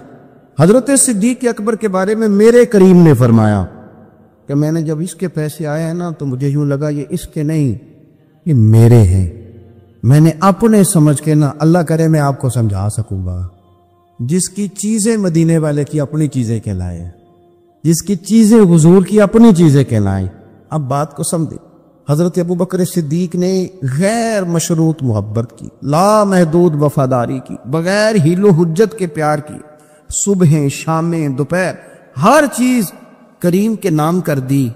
حضرت ابو بکر صدیق رضی اللہ تعالیٰ عنہ مالدار بھی تھے، سمجھدار بھی تھے، تاجر بھی تھے، لوگ سارا کچھ دیکھ داکھ کے نہیں چلتے، نفع نقصان سوچ کر نہیں آگے بڑھتے، لیکن حضرت صدیق اکبر نے تو کوئی چیز دیکھی نہیں، کوئی چیز نہیں دیکھی، اور لوگ اس وقت آتے ہیں جب رش بڑھ جاتا ہے، شہرت عام ہو جاتی، جب لوگ دیکھتے ہیں نا کہ اب یہاں شہد بہت زیادہ ہے تو مکھیاں پھر جوش مارتی ہیں کہ پہنچنا چاہیے۔ لیکن جناب صدیق اکبر تو اس وقت آئے جب مار کھانے کے دن تھے، اس وقت آئے جب بڑی اذیتیں مسلمانوں کو دی جاتی تھی، اپنا مال، اپنے بچے، اپنا قبیلہ، اپنی بیٹیاں، اپنا سارا گھر، اپنا سارا خاندان، ہر چیز لا کے کریم محبوب کے قدموں میں رکھ دی، اور پھر یہ کہ حضور کی خدمت کی اس انداز میں زیادہ فرق نہیں ہے۔ عمر بظاہر نبی پاک صلی اللہ علیہ وسلم سے 2.5-2.5 سال ان کی کم ہے، لیکن غار ثور میں جو لوگ گئے ہیں وہ جانتے ہیں کہ وہ بڑا مشکل رستہ ہے، ابھی بھی بڑا مشکل ہے، حالانکہ رستے بن گئے۔ چلے ایک بات اور بھی کہہ لیتے ہیں تجربے کی ہے کہ حالانکہ رستے بن گئے، حالانکہ اس کے لیے بڑے بڑے چندے بھی اکٹھے ہو گئے، بڑے بڑے چندے، اتنی دفعہ مجھے کچھ موقع ملا ہے تو میں نے تو یہی دیکھا ہے جی رستہ بن رہا ہے، آ جائیں ذرا آپ بھی اس میں شامل ہو جائیں۔ چندے والا معاملہ بھی بڑا سپر ہے، کس کس انداز میں لوگ جمع کرتے ہیں۔ پستہ بن گیا ہے، لوگوں کے لیے آسانیاں ہو گئی ہیں، ہاتھ کے اندر بڑی بڑی روشنیاں ہیں، کھانے پینے کا رستے میں موقع ملتا ہے، آسانیاں سہولیات ہیں۔ لیکن جناب صدیق اکبر کہتے ہیں رات کی تنہائی میں جب میں نے حضور کے مقدس قدموں میں ورم دیکھا، تکلیف دیکھی، تو میں نے کہا حضور مہربانی کریں، آپ میرے کندھے پہ نہیں آ جاتے؟ کندھے پہ اٹھایا حضور کو، پباں پار قدم نہیں یہ لاؤندا تے سور پہاڑ تے چڑھیا جاندا تے او پہ جاندا تے یار ندی دا تے اے اصلی دلدار نبی کا۔ کنوں پہ بٹھا کے نا حضور کو تو غار میں لے گئے۔ اب ایک اور بات بھی ذرا سمجھنا، وہاں جا کے نا تو حضور کو بٹھا لیا، کہنے لگے تو آپ ذرا ٹھہرے، میں اندر دیکھتا ہوں، کوئی چیز ہو نا کبھی میں پہلے صفائی کر لوں، کوئی چیز تکلیف دینے والی ہو تو مجھے تکلیف دے۔ پہلے اندر گئے، صفائی کی، جھاڑ پونچھ کی، پھر حضور کو بلایا۔ ہمارے علماء نے یہاں ایک نقطہ لکھا ہے، وہ کہتے ہیں غار ثور میں پہلے جناب صدیق اکبر گئے پھر حضور گئے۔ پھر سمجھنا بات کو، پہلے جناب صدیق اکبر گئے پھر حضور گئے۔ اس کا مطلب ہے جہاں حضرت صدیق اکبر پہنچ جائے نا وہاں حضور بھی آ جاتے ہیں۔ تو علماء کہتے ہیں تو اپنے دل میں نا جناب صدیق اکبر کے لیے جگہ بنا، مدینے والے بھی تیرے دل کو پسند فرما لیں گے۔ جگہ بنانا جناب صدیق کے لیے، اپنے دل میں جگہ بنانا، اس شخص سے پیار کر۔ حضرت صدیق اکبر تو امت کے استاد ہیں، جس نے ادب سیکھا ہے حضور کا جناب صدیق اکبر سے سیکھا، جس نے وفاداری سیکھی اس نے جناب صدیق اکبر سے سیکھی، جس شخص نے نبی پاک علیہ الصلوۃ والسلام کی اتباع سیکھی اس نے جناب صدیق اکبر سے سیکھی۔ اپنی زندگی کو باندھ کر حضور کے قدموں میں گرا دیا، جس طرح حضور نے فرمایا، جس مقام پہ حضور نے فرمایا، جو نبی پاک نے چاہت کی، جس طرح رسول پاک صلی اللہ علیہ وسلم نے پسند فرمایا۔ کسی نے ایک دن پوچھا تھا سب سے زیادہ خوش کس دن ہوئے؟ فرمانے لگے میں حضور کو نا مکے سے مدینے لے کے جا رہا تھا تو گرمی بڑی شدید تھی، 2-3 دفعہ میں نے دیکھا تو حضور کے چہرہ نور پہ مجھے پسینہ نظر آیا۔ اب میں ڈھونڈنے لگا کہ کوئی ٹھنڈی چیز ملے نا تو میں حضور کو پیش کروں۔ خشکی جو ہوتی ہے نا، خشکی تو یہ تو ویسے ہی بڑی تکلیف کرتی ہے۔ خشکی اگر جسم پہ کبھی ہو جائے نا تو بندے کئی جم کے بیٹھنا بڑا مشکل ہو جاتا ہے۔ خشکی جو ہو جاتی ہے، خشکی جسم پہ ہو جائے تو بڑا تنگ کرتی ہے، تو اگر کسی کے دماغ میں ہو جائے تو پھر تو بڑی خرابی کرتی ہے۔ یہاں نا لوگوں کو خشکی ہو گئی ہے دماغ میں بہت زیادہ، بڑی، اور اتنی زیادہ ہے بعض لوگوں کو کہ شاید ان کو نہلا دے سرسوں کے تیل میں تو پھر بھی نہ ٹھیک ہو۔ خدا کے بندے سمجھتے ہی نہیں، اس شخصیت کے بارے میں لب کشائی کرتے ہو، ان کے بارے میں جن کے بارے میں میرے کریم رسول علیہ السلام نے فرمایا میرے ساتھ جس نے نیکی کی میں نے بدلہ دے دیا، ابو بکر کا بازو پکڑ کے اللہ کی بارگاہ میں لے جاؤں گا، کہوں گا یا اللہ تو ہی اسے احسانوں کے بدلے عطا فرما۔ کیا بات کرتے ہیں، اس شخص کے اتنی خشکی ہو گئی ہے دماغوں میں، سوچنا سمجھنا ہی لوگوں نے چھوڑ دیا ہے۔ حضرت سیدنا ابو بکر صدیق کہتے ہیں میں دیکھ رہا تھا گرمی بڑی شدید ہے، لوگ کہتے ہیں جی آپ حدیث پاک بیان کریں، آپ ان کا کوئی کلام سنائیں، تو میں کیا کرتا ہوں ذات سے پیار نہ ہو تو بات سے بھی نہیں ہوتا، پہلے ذات سے پیار کر لو پھر ان کی بات سے بھی پیار۔ یہ دیکھو نا جناب صدیق اکبر رضی اللہ تعالیٰ نے تبلیغ نہیں کر رہے، اس وقت وہ دعوت دین نہیں دے رہے، بتا کیا رہے ہیں کہ تم بار بار چہرہ دیکھتا تو حضور سید عالم صلی اللہ تعالیٰ علیہ وسلم کو نا پسینہ مبارک آ رہا تھا، تو میں کوئی چھاؤں ڈھونڈنے لگا، ایک جگہ میں نے دیکھا ایک ڈھلان ہے پہاڑ کی، اس کے نیچے کوئی جگہ دی، میں نے جا کے جلدی سے صاف کی، میں نے وہاں کوئی چیز بچھائی، ایک روایت ہے چمڑے کا بستر بچھایا اور ایک میں آتا ہے کہ اپنی چادر اتار کے بچھائی، امامہ کھول کے بچھایا، کریم محبوب صلی اللہ تعالیٰ علیہ وسلم کو وہاں لٹایا، کہتے اب میں ڈھونڈنے لگا کوئی ٹھنڈی چیز مل جائے گا۔ ہاں میری بات کو سمجھے، جس طرح کوئی لاڑ نہیں لڑاتا کسی کے، جس طرح اماں بڑا پیار کرتی ہے تو وہ خیال نہیں کرتی اس کی دھوپ کا، چھاؤں کا، کپڑے کا، آنے کا، بیٹھنے کا۔ وہ کسی نے کہا تھا کہ ٹوٹ جانوں میں کھلونوں کی طرح ہوتا ہے، آدمی عشق میں بچوں کی طرح ہوتا ہے، ٹوٹ جانے میں کھلونوں کی طرح ہوتا ہے، اور آدمی عشق میں بچوں کی طرح وہ ضدیں کرتا ہے، نہیں میں نے اماں کے پاس ہی جانا ہے، نہیں میں نے اماں کے پاس ہی جانا ہے، کیونکہ آدمی عشق میں بچوں کی طرح ہوتا ہے۔ حضرت ابو بکر صدیق رضی اللہ تعالیٰ عنہ کہتے میں ڈھونڈ رہا تھا کوئی ٹھنڈی چیز، اور پردیس کا ماحول ہے، مسافر ہیں ہم، چرواہا بکریاں چرا رہا تھا. میں نے اسے کہا تھوڑا دودھ دے دو گے؟ اس نے کہا زیادہ پیسے لوں گا. میں نے کہا جتنا تیرا دل کرے لے. لیکن جب وہ دودھ دھونے لگا تو میں نے کہا کہ پہلے ہاتھ بھی دھو لے، پیالہ بھی دھو لے. کہنے لگا یار بڑے پاک صاف ہو. میں نے کہا نہیں تجھے نہیں پتا، جن کے لیے لے کے جانا ہے نا انہیں اللہ نے بڑا پاک صاف پیدا فرمایا ہے. فرماتے ہیں مجھے کہنے لگا خود ہی دودھ دھو لو. پہاڑ کے پیچھے کنواں تھا. اس نے کہا بڑی دور ہے. میں نے کہا تو دور نہ بتا، بس ایڈریس بتا. میں دوڑ کے گیا کنویں پہ، جا کے ہاتھ دھوئے، پیالہ دھویا، پانی بھرا، واپس آیا اور پھر میں نے لا کے بکری کے تھن دھوئے، پھر میں نے دودھ دھویا، پھر میں دوبارہ گیا وہاں کنویں پہ، اس دودھ کو میں نے ٹھنڈا کیا. اب میں خرامہ آ رہا ہوں.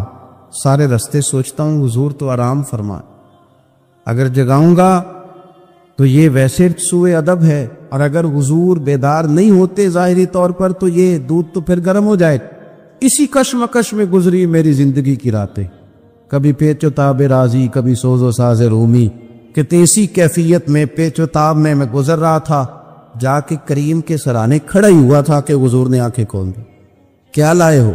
کہتے ہیں گھٹنوں کے بل بیٹھ کے جب میں نے وہ دودھ پیش کیا نا، اور حضور نے مقدس ہونٹوں کے ساتھ وہ دودھ لگایا، اور جب پہلا گھونٹ ٹھنڈے دودھ کا حضور کے مقدس حلق سے اترا تو سرکار کے چہرے پر جو میں نے روشنی اور خوشی کے آثار دیکھے، کہتے ہیں لوگوں تمہیں کیا بتاؤں، وہ تنہائی تھی، ایک میں تھا، حضور تھے.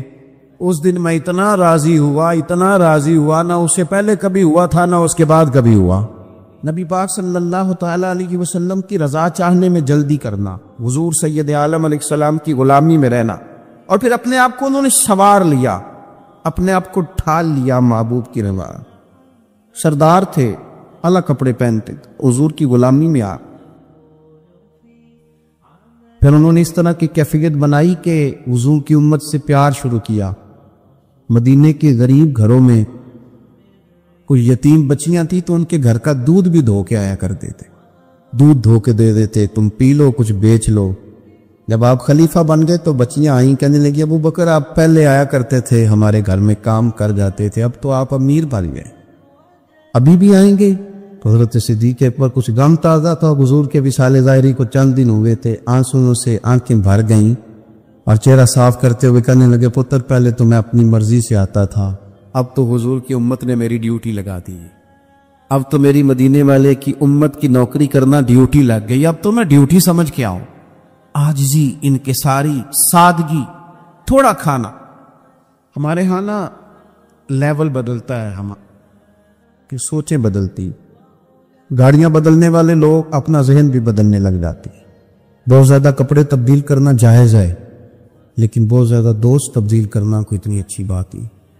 بہت زیادہ اچھے سے اچھے مکانوں میں چلے جانا تو درست ہے، لیکن اپنے پچھلے محلے کو بھول جانا اور وہاں بسنے والے لوگوں کو پینڈو کہہ کے طنز کرنا اور وہاں کے لوگوں پہ تنقید کرنا، یہ اخلاقی طور پر چھوٹے لوگوں کا طریقہ ہے. بڑے لوگ یہ کام نہیں کرتے، اپنی اصل پہ قائم رہتے، انہیں اپنی پچھلی یادیں وقار کے ساتھ اور فخر کے ساتھ یاد رہتی، اور وہ حسین لمحات میں اپنے آپ کو محسوس کرتے ہیں جب واپس پلٹ کر کے جاتے ہیں. حضرت ابو بکر صدیق رضی اللہ تعالیٰ عنہ امیر المومنین بن گئے، بہت بڑا درجہ ہے. اور آج کل کی عمارتیں نہیں، آج جس طرح لوگ امیر ہوتے ہیں نا، 4 پائے ہوتے ہیں کرسی کے، تو جو بھی وزیر اعظم بنتا ہے ایک پایا اس کا ہیل ہی رہا ہوتا ہے، تو وہ ملک سنوارنے سے زیادہ اس پائے کی بیچارہ فکر میں رہتا ہے کہ کہیں میری کرسی نہ گر جائے. کام کیا کرنا ہوتا ہے، حکومت اپوزیشن اپنے رٹوں سے نہیں نکلتی، قوم کا ملت کا کیا سوچے، سارا دن ایک دوسرے کے بارے میں سوچ کر کے ٹائم گزار. لیکن حضرت ابو بکر صدیق خلیفہ بنے تھے جہاں امیر کی اطاعت واجبات میں سے تھی، لوگ ان کی بات پر سر تسلیم خم کرتے تھے. خلیفہ کے بہت سارے حقوق دین نے بیان کیے، اولی الامر کے تحت آپ کی بڑی شان کی، لیکن زندگی وہی سادگی والی، انداز وہی عاجزی والا، طریقہ وہی. آپ نے پانی مانگا، مجھے پانی چاہیے، امیر المومنین ہے، کتنی چیزیں ہیں. اب تو عام سادے لوگوں کے گھروں میں بھی فریزر میں کیا کچھ پڑا ہے اور چیزیں کھانے کی باری نہیں آ رہی، تو پانی مانگا تو کسی نے نا شہد اور دودھ پیش کیا. بڑی چیزیں ہوتی ہیں نا الگ سے بڑے لوگوں کے لیے، دودھ اور شہد پیش کیا تو جناب صدیق ایک پر رو پڑے. فرمانے لگے نہیں پانی لاؤ۔ حضور یہ چلیں آپ نہ پیئے پر رونے والی کیا بات ہے؟ فرمانے لگے مجھے ڈر لگتا ہے میں کہیں دنیا دار نہ بن جائے، لے جاؤ۔ کہ حضرت کیا مطلب؟ فرمانے لگے میں حضور سید عالم صلی اللہ علیہ وسلم کی بارگاہ عالی مرتبت میں حاضر تھا تو حضور کہہ رہے تھے کسی چیز کو دور ہو جا، دور ہو جا، دور ہو جا، چیز کوئی نظر نہیں آ رہی تھی۔ کچھ دیر سب لوگ خاموش رہے تو میں نے عرض کی حضور کچھ ہماری رعایت فرما دیں، کس کو دور کر رہے ہیں آپ؟ تو محبوب فرمانے لگے یہ دنیا کا مال ہے، دنیا داری ہے۔ میرے قریب آنے لگی تھی تو میں نے 3 دفعہ کہا دور ہو جا، دور ہو جا، دور ہو۔ فرمایا جب اسے کریم نے اپنے قریب نہیں کیا تو ہم دنیا کے معاملے میں اتنے محو ہو جائیں، طرح طرح کے کھانے، طرح طرح کے لباس، طرح طرح کے ہمارے اٹھنے بیٹھنے۔ اب کہاں میں نے نہیں دیکھا اب کوئی شخص ایسا ہو جو جوتے گانٹھ کے پہنتا ہو، ورنہ تو ایک پورا پورا تھیلا لے کر کے جاتے تھے موچی کے پاس کہ ہمارے جوتے گانٹھتے۔ کہاں چلا گیا وہ دور؟ اور اس کے باوجود غربت کا رونا پہلے سے زیادہ رویا جا رہا ہے، پہلے سے زیادہ غربت کا رونا رویا جا رہا ہے۔ حضرت صدیق اکبر رضی اللہ تعالیٰ عنہ، عشق اگر عروج کا ہے تو اتباع کا جو جذبہ ہے اپنے آپ کو زیادہ نہ پھیلائیں، سہولیات کا اپنے آپ کو زیادہ عادی نہ کریں، پروٹوکول کا اپنے آپ کو عادی نہ کریں۔ عزتیں اللہ کی بارگاہ عالی مرتبت سے ملتی ہیں لیکن اپنے اصولوں پہ قائم رہے۔ حضرت ابوبکر صدیق رضی اللہ تعالیٰ عنہ حضور کے وصال ظاہری کے بعد اپنی صاحبزادی سیدہ عائشہ صدیقہ رضی اللہ تعالیٰ عنہ کے گھر گئے تو جا کے دیر تک خاموش بیٹھے، دیر تک۔ تو سیدہ عائشہ صدیقہ رضی اللہ تعالیٰ عنہ عرض کرتی ہیں کہ آپ بڑے خاموش ہیں، کیا بات ہے؟ کہنے لگے پتر تیرے نے چھت پہ میں جب آتا تھا تو نور دیکھتا تھا، میں نور دیکھتا تھا۔ ایک بات اور عرض کروں آپ کی خدمت میں، یہ جو معرفت آج کل جس کا نام لوگوں نے رکھا ہے نا، معرفت، 2-3 گہری باتیں کر دینا، معرفت سب سے زیادہ اگر آپ کو ملے گی تو نبی پاک کے صحابہ میں ملے گی، حضور کی اولاد میں ملے گی۔ سب سے زیادہ معرفت وہاں سے سیکھے، ان کے اقوال، ان کے ارشادات، ان کا طور طریقہ، یہ معرفت ہے۔ یہ جس چیز کا ہم نے نام رکھا ہے نا، اب تو آپ یقین کریں جو مرضی بندہ بیٹھ کے، ہمارے ملک میں ایسے ایسے اسکالر ہیں جو تازے آئے ہیں تو وہ کہتے ہیں اقبال بھی ٹھیک نہیں تھے، فلانا بھی ٹھیک نہیں تھا۔ تو کسی نے پوچھا کہ یہ بندہ کیوں کہہ رہا ہے؟ تو میں نے کہا وہ اس لیے کہہ رہا ہے کہ کسی بڑے آدمی کی مخالفت کروں گا تو میرا نام ہوگا، کسی بڑے آدمی کی۔ سستی شہرت حاصل کرنے کے لیے لوگ بڑی بڑی کہانیاں گھڑتے، اصل معرفت وہی ہے جو مصطفیٰ کریم نے بتائی اور صحابہ کرام علیہم رضوان نے اسے ہم تک پہنچائے۔ مہربانی کریں، کسی نئے رنگ روپ کی کوئی زیادہ ضرورت نہیں ہے۔ حضرت سیدنا ابوبکر صدیق رضی اللہ تعالیٰ عنہ کی معرفت کا کمال دیکھیں، فرمانے لگے بیٹا تیری چھت پہ میں نور دیکھتا تھا، ہاتھ دکھائی نہیں دے رہا، کیا معاملہ ہے؟ تو جناب عائشہ صدیقہ رضی اللہ تعالیٰ عنہ خاموش ہو گئی۔ دیر کے بعد کہنے لگی ابا جی کرتا میرا بڑا ہی پھٹ گیا تھا، پیوند لگنے کی جگہ نہیں تھی تو ایک کرتا نیا منگوایا ہے، پتہ نہیں یہ کہ دنیا داری نہ مجھ سے ہو گئی، ایک کرتا نیا۔ ہمارے ہاں تو یہ حالت ہے کہ خواتین کہتی ہیں کہ اے سود میں پہلا بھی ہوتے پاک گئی سا، تو وہ کیا کہیں گے کہ ایک ہی جوڑا ہے اس کے پاس، یعنی اگر دوبارہ جانا ہے نا منگنی کے لیے الگ، مہندی کے لیے الگ، ولیمے کے لیے، یہ ہمارا کلچر ہے اور اس کو ہم نے خود پروموٹ کیا ہے، اس میں ساری غلطی خواتین کی نہیں۔ حضرت عائشہ صدیقہ رضی اللہ تعالیٰ عنہ کہتی ہیں کہ ابا جی میں نے نا ایک صرف کرتا نیا لیا ہے۔ تو جناب صدیق اکبر روئے، بیٹی کے سر پہ ہاتھ رکھا، کہنے لگے پتر ہم وہی ٹھیک ہے جہاں میں حضور نے کھڑا کیا ہے، ان رستوں کے مسافر صحیح ہیں، وہی ٹھیک ہیں۔ بہت ساری دنیا داریاں، بہت سارے پروٹوکول، بہت ساری شہرتیں، بھول جاتے ہیں نا پھر انسان کئی دو بچی۔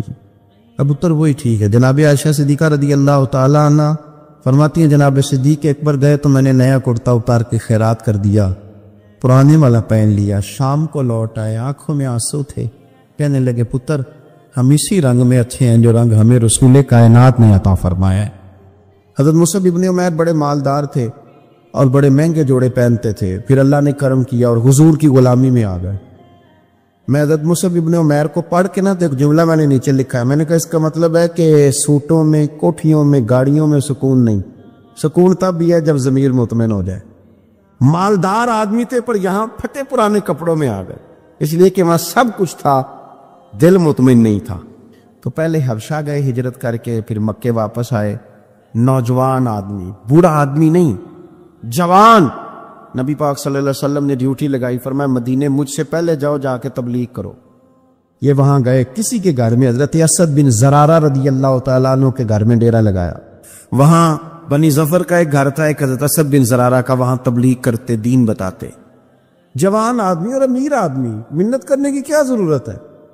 کسی کی منت کرنے کی کیا ضرورت ہے؟ پر دروازے رسول پہ آئے نا، حیدر شاہ اس گلی کدے نہ رول دی، پر ان تے رول گئی نا، آئے نا تو آ کے حضور کی بارگاہ سے پیغام لے کے یہاں پہنچ گئے۔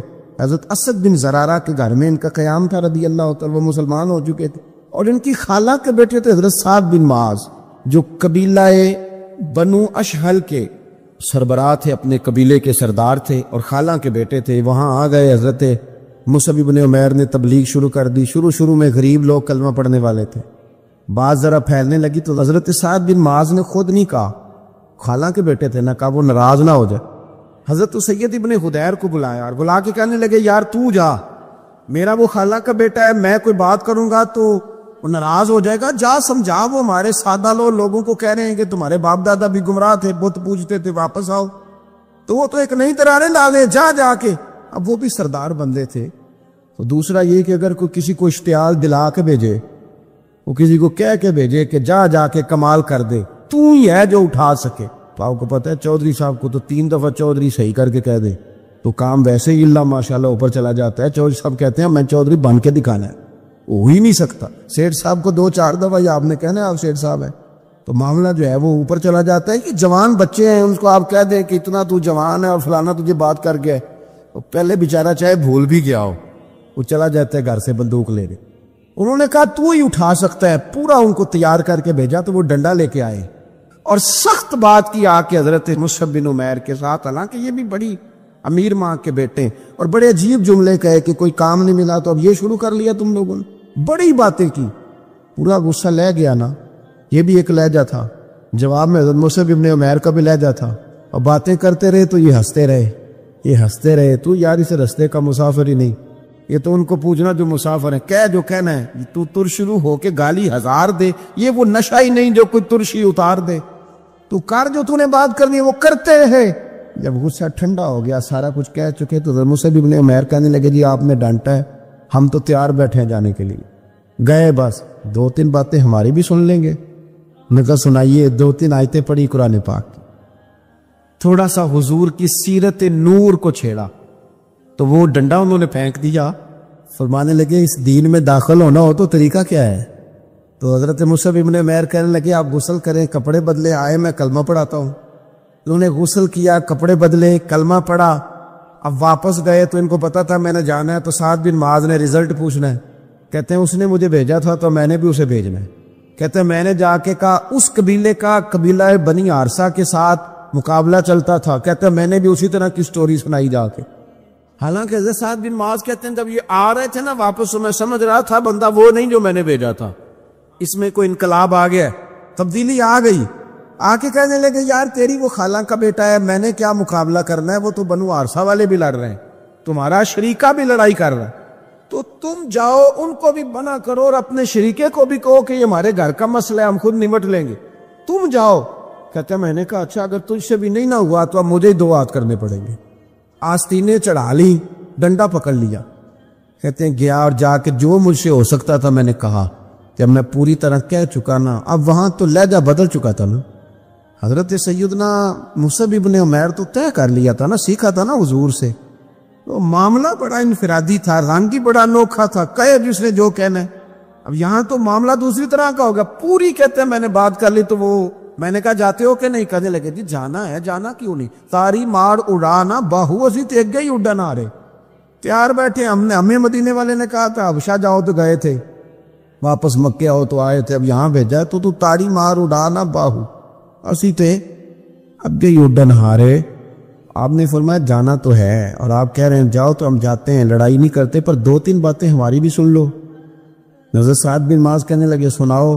تو حضرت مصعب بن عمیر کا لہجہ، لہجے کا حسن، لہجے کی خوبصورتی، لوگ کہتے ہیں جی آپ کے پاس ایسا کیا ہے، تو بھی جواب یہ ہے کچھ تو ایسا ہے نا جو تمہارے پاس نہیں، کچھ تو ایسا ہے نا، تو جاؤ ٹٹولو سوچو پتہ کرو، کچھ تو ایسا ہے نا جو تمہارے پاس نہیں ہے، وہ تلاش کرنا چاہیے۔ کہ جو کہیں اور نہیں ہے، اور اگر نہیں تمہارے پاس تو وہ حاصل کرو، پیدا کرو۔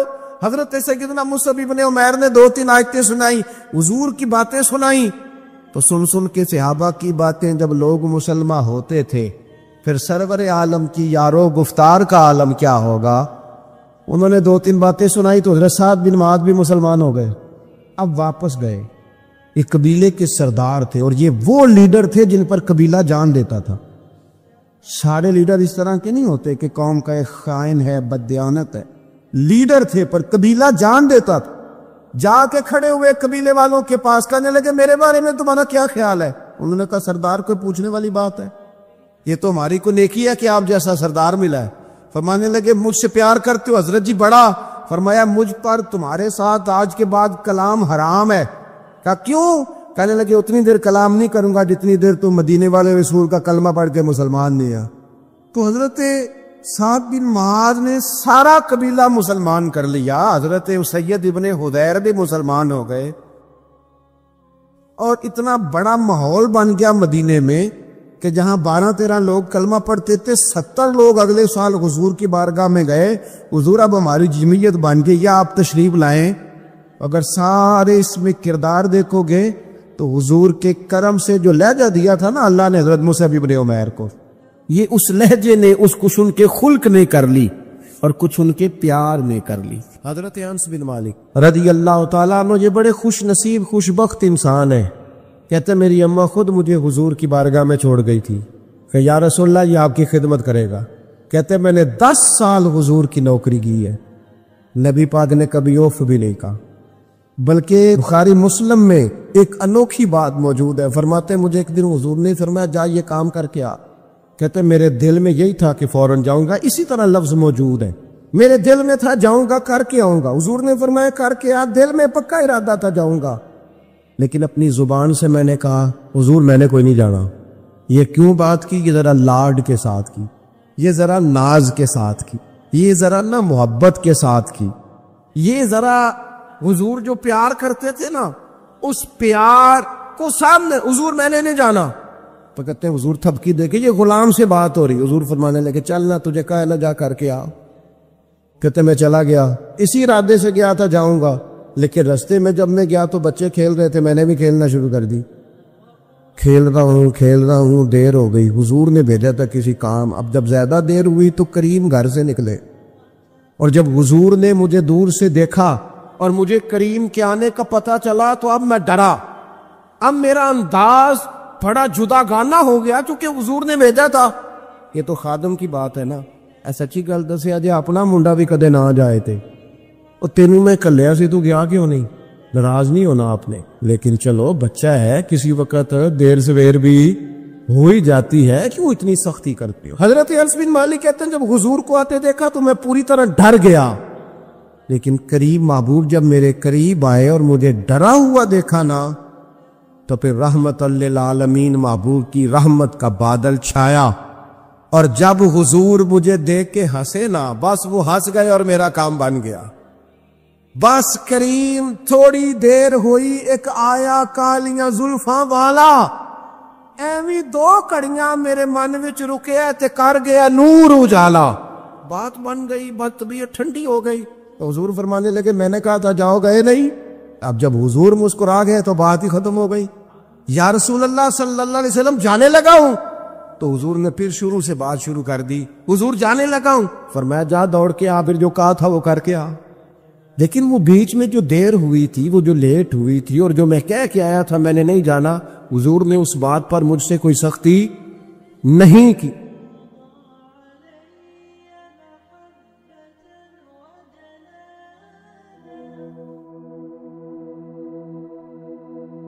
تے جے میں ویکھاں عملاں والے کچھ نہیں میرے پلے،